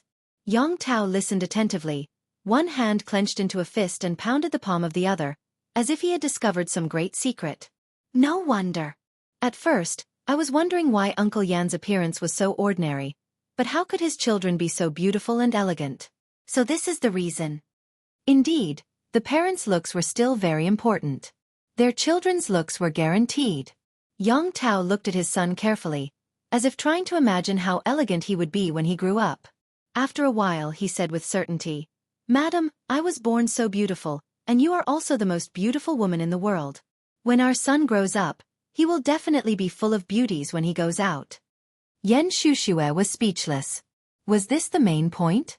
As long as you're happy. Yang Tao said, "In that case, the Qiu family isn't a good thing either." Yan Xueqi said, "It's not appropriate for me to interfere with the political affairs outside. Everything is up to you." Yang Tao said, "There's a guy named Qiu Meng in the Qiu family. He said that he defected to Lu Shi in order to cheat him of his secrets. Now that he has made progress, he plans to cooperate with me. I didn't want to believe him at first, but since he is related to Xiaoyang, I can trust him." Yan Xueqi asked curiously, "Why? Is it because of eldest brother?" Yang Tao said, "I sent Qian Su to inquire, but no one knows about the relationship between the Qiu family and Xiaoyang. No one on Lu Shi's side knows either. From this, it's true that the Qiu family defected to Lu Shi, but it's also true that they plan to slip away and help us cooperate with him." Because there were too few people who knew about this old grudge, Yang Tao couldn't find out anything even after asking around. It was even more impossible for Feng Zhan to know. Unbeknownst to them, the legend of the top courtesan was only occasionally talked about by the older generation in brothels, and the new generation strived for it. Who would have thought that Feng Zhan knew? Yang Tao continued, "However, since Xiaoyang said that we can only trust half of the Qiu family's words, let's wait and see." Yan Xueqi said curiously, "I heard from eldest brother that most of the Qiu family are good-for-nothings. Not many of them are presentable. They defected to Lu Shi. With their abilities, how can they get a good position? In this case, their help to Lang Jun is limited." Yang Tao said, "Qiu Meng is indeed useless. After defecting to Lu Shi, his position is also low, but it doesn't mean that he is useless." Yan Xueqi didn't understand. Is there such a thing?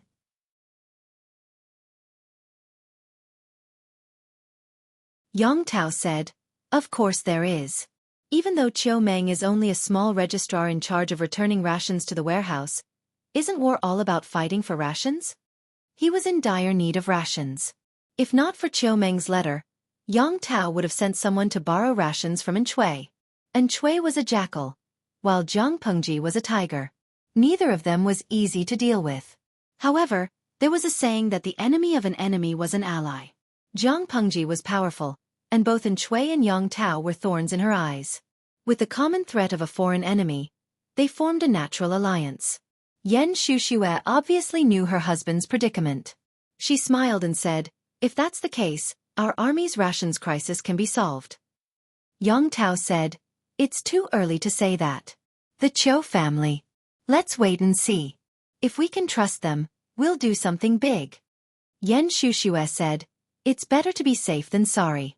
Lang Jun, it's not wrong to be cautious."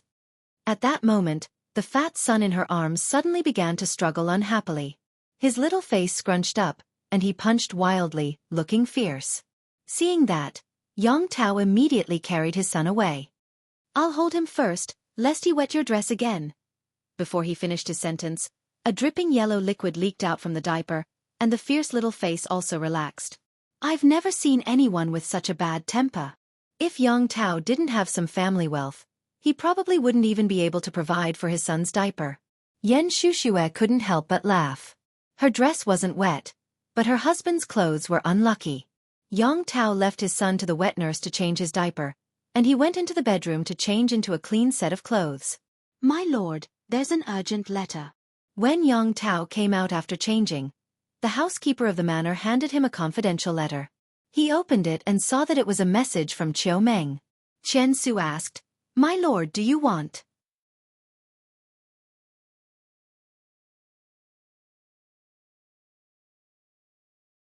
Chapter 1558.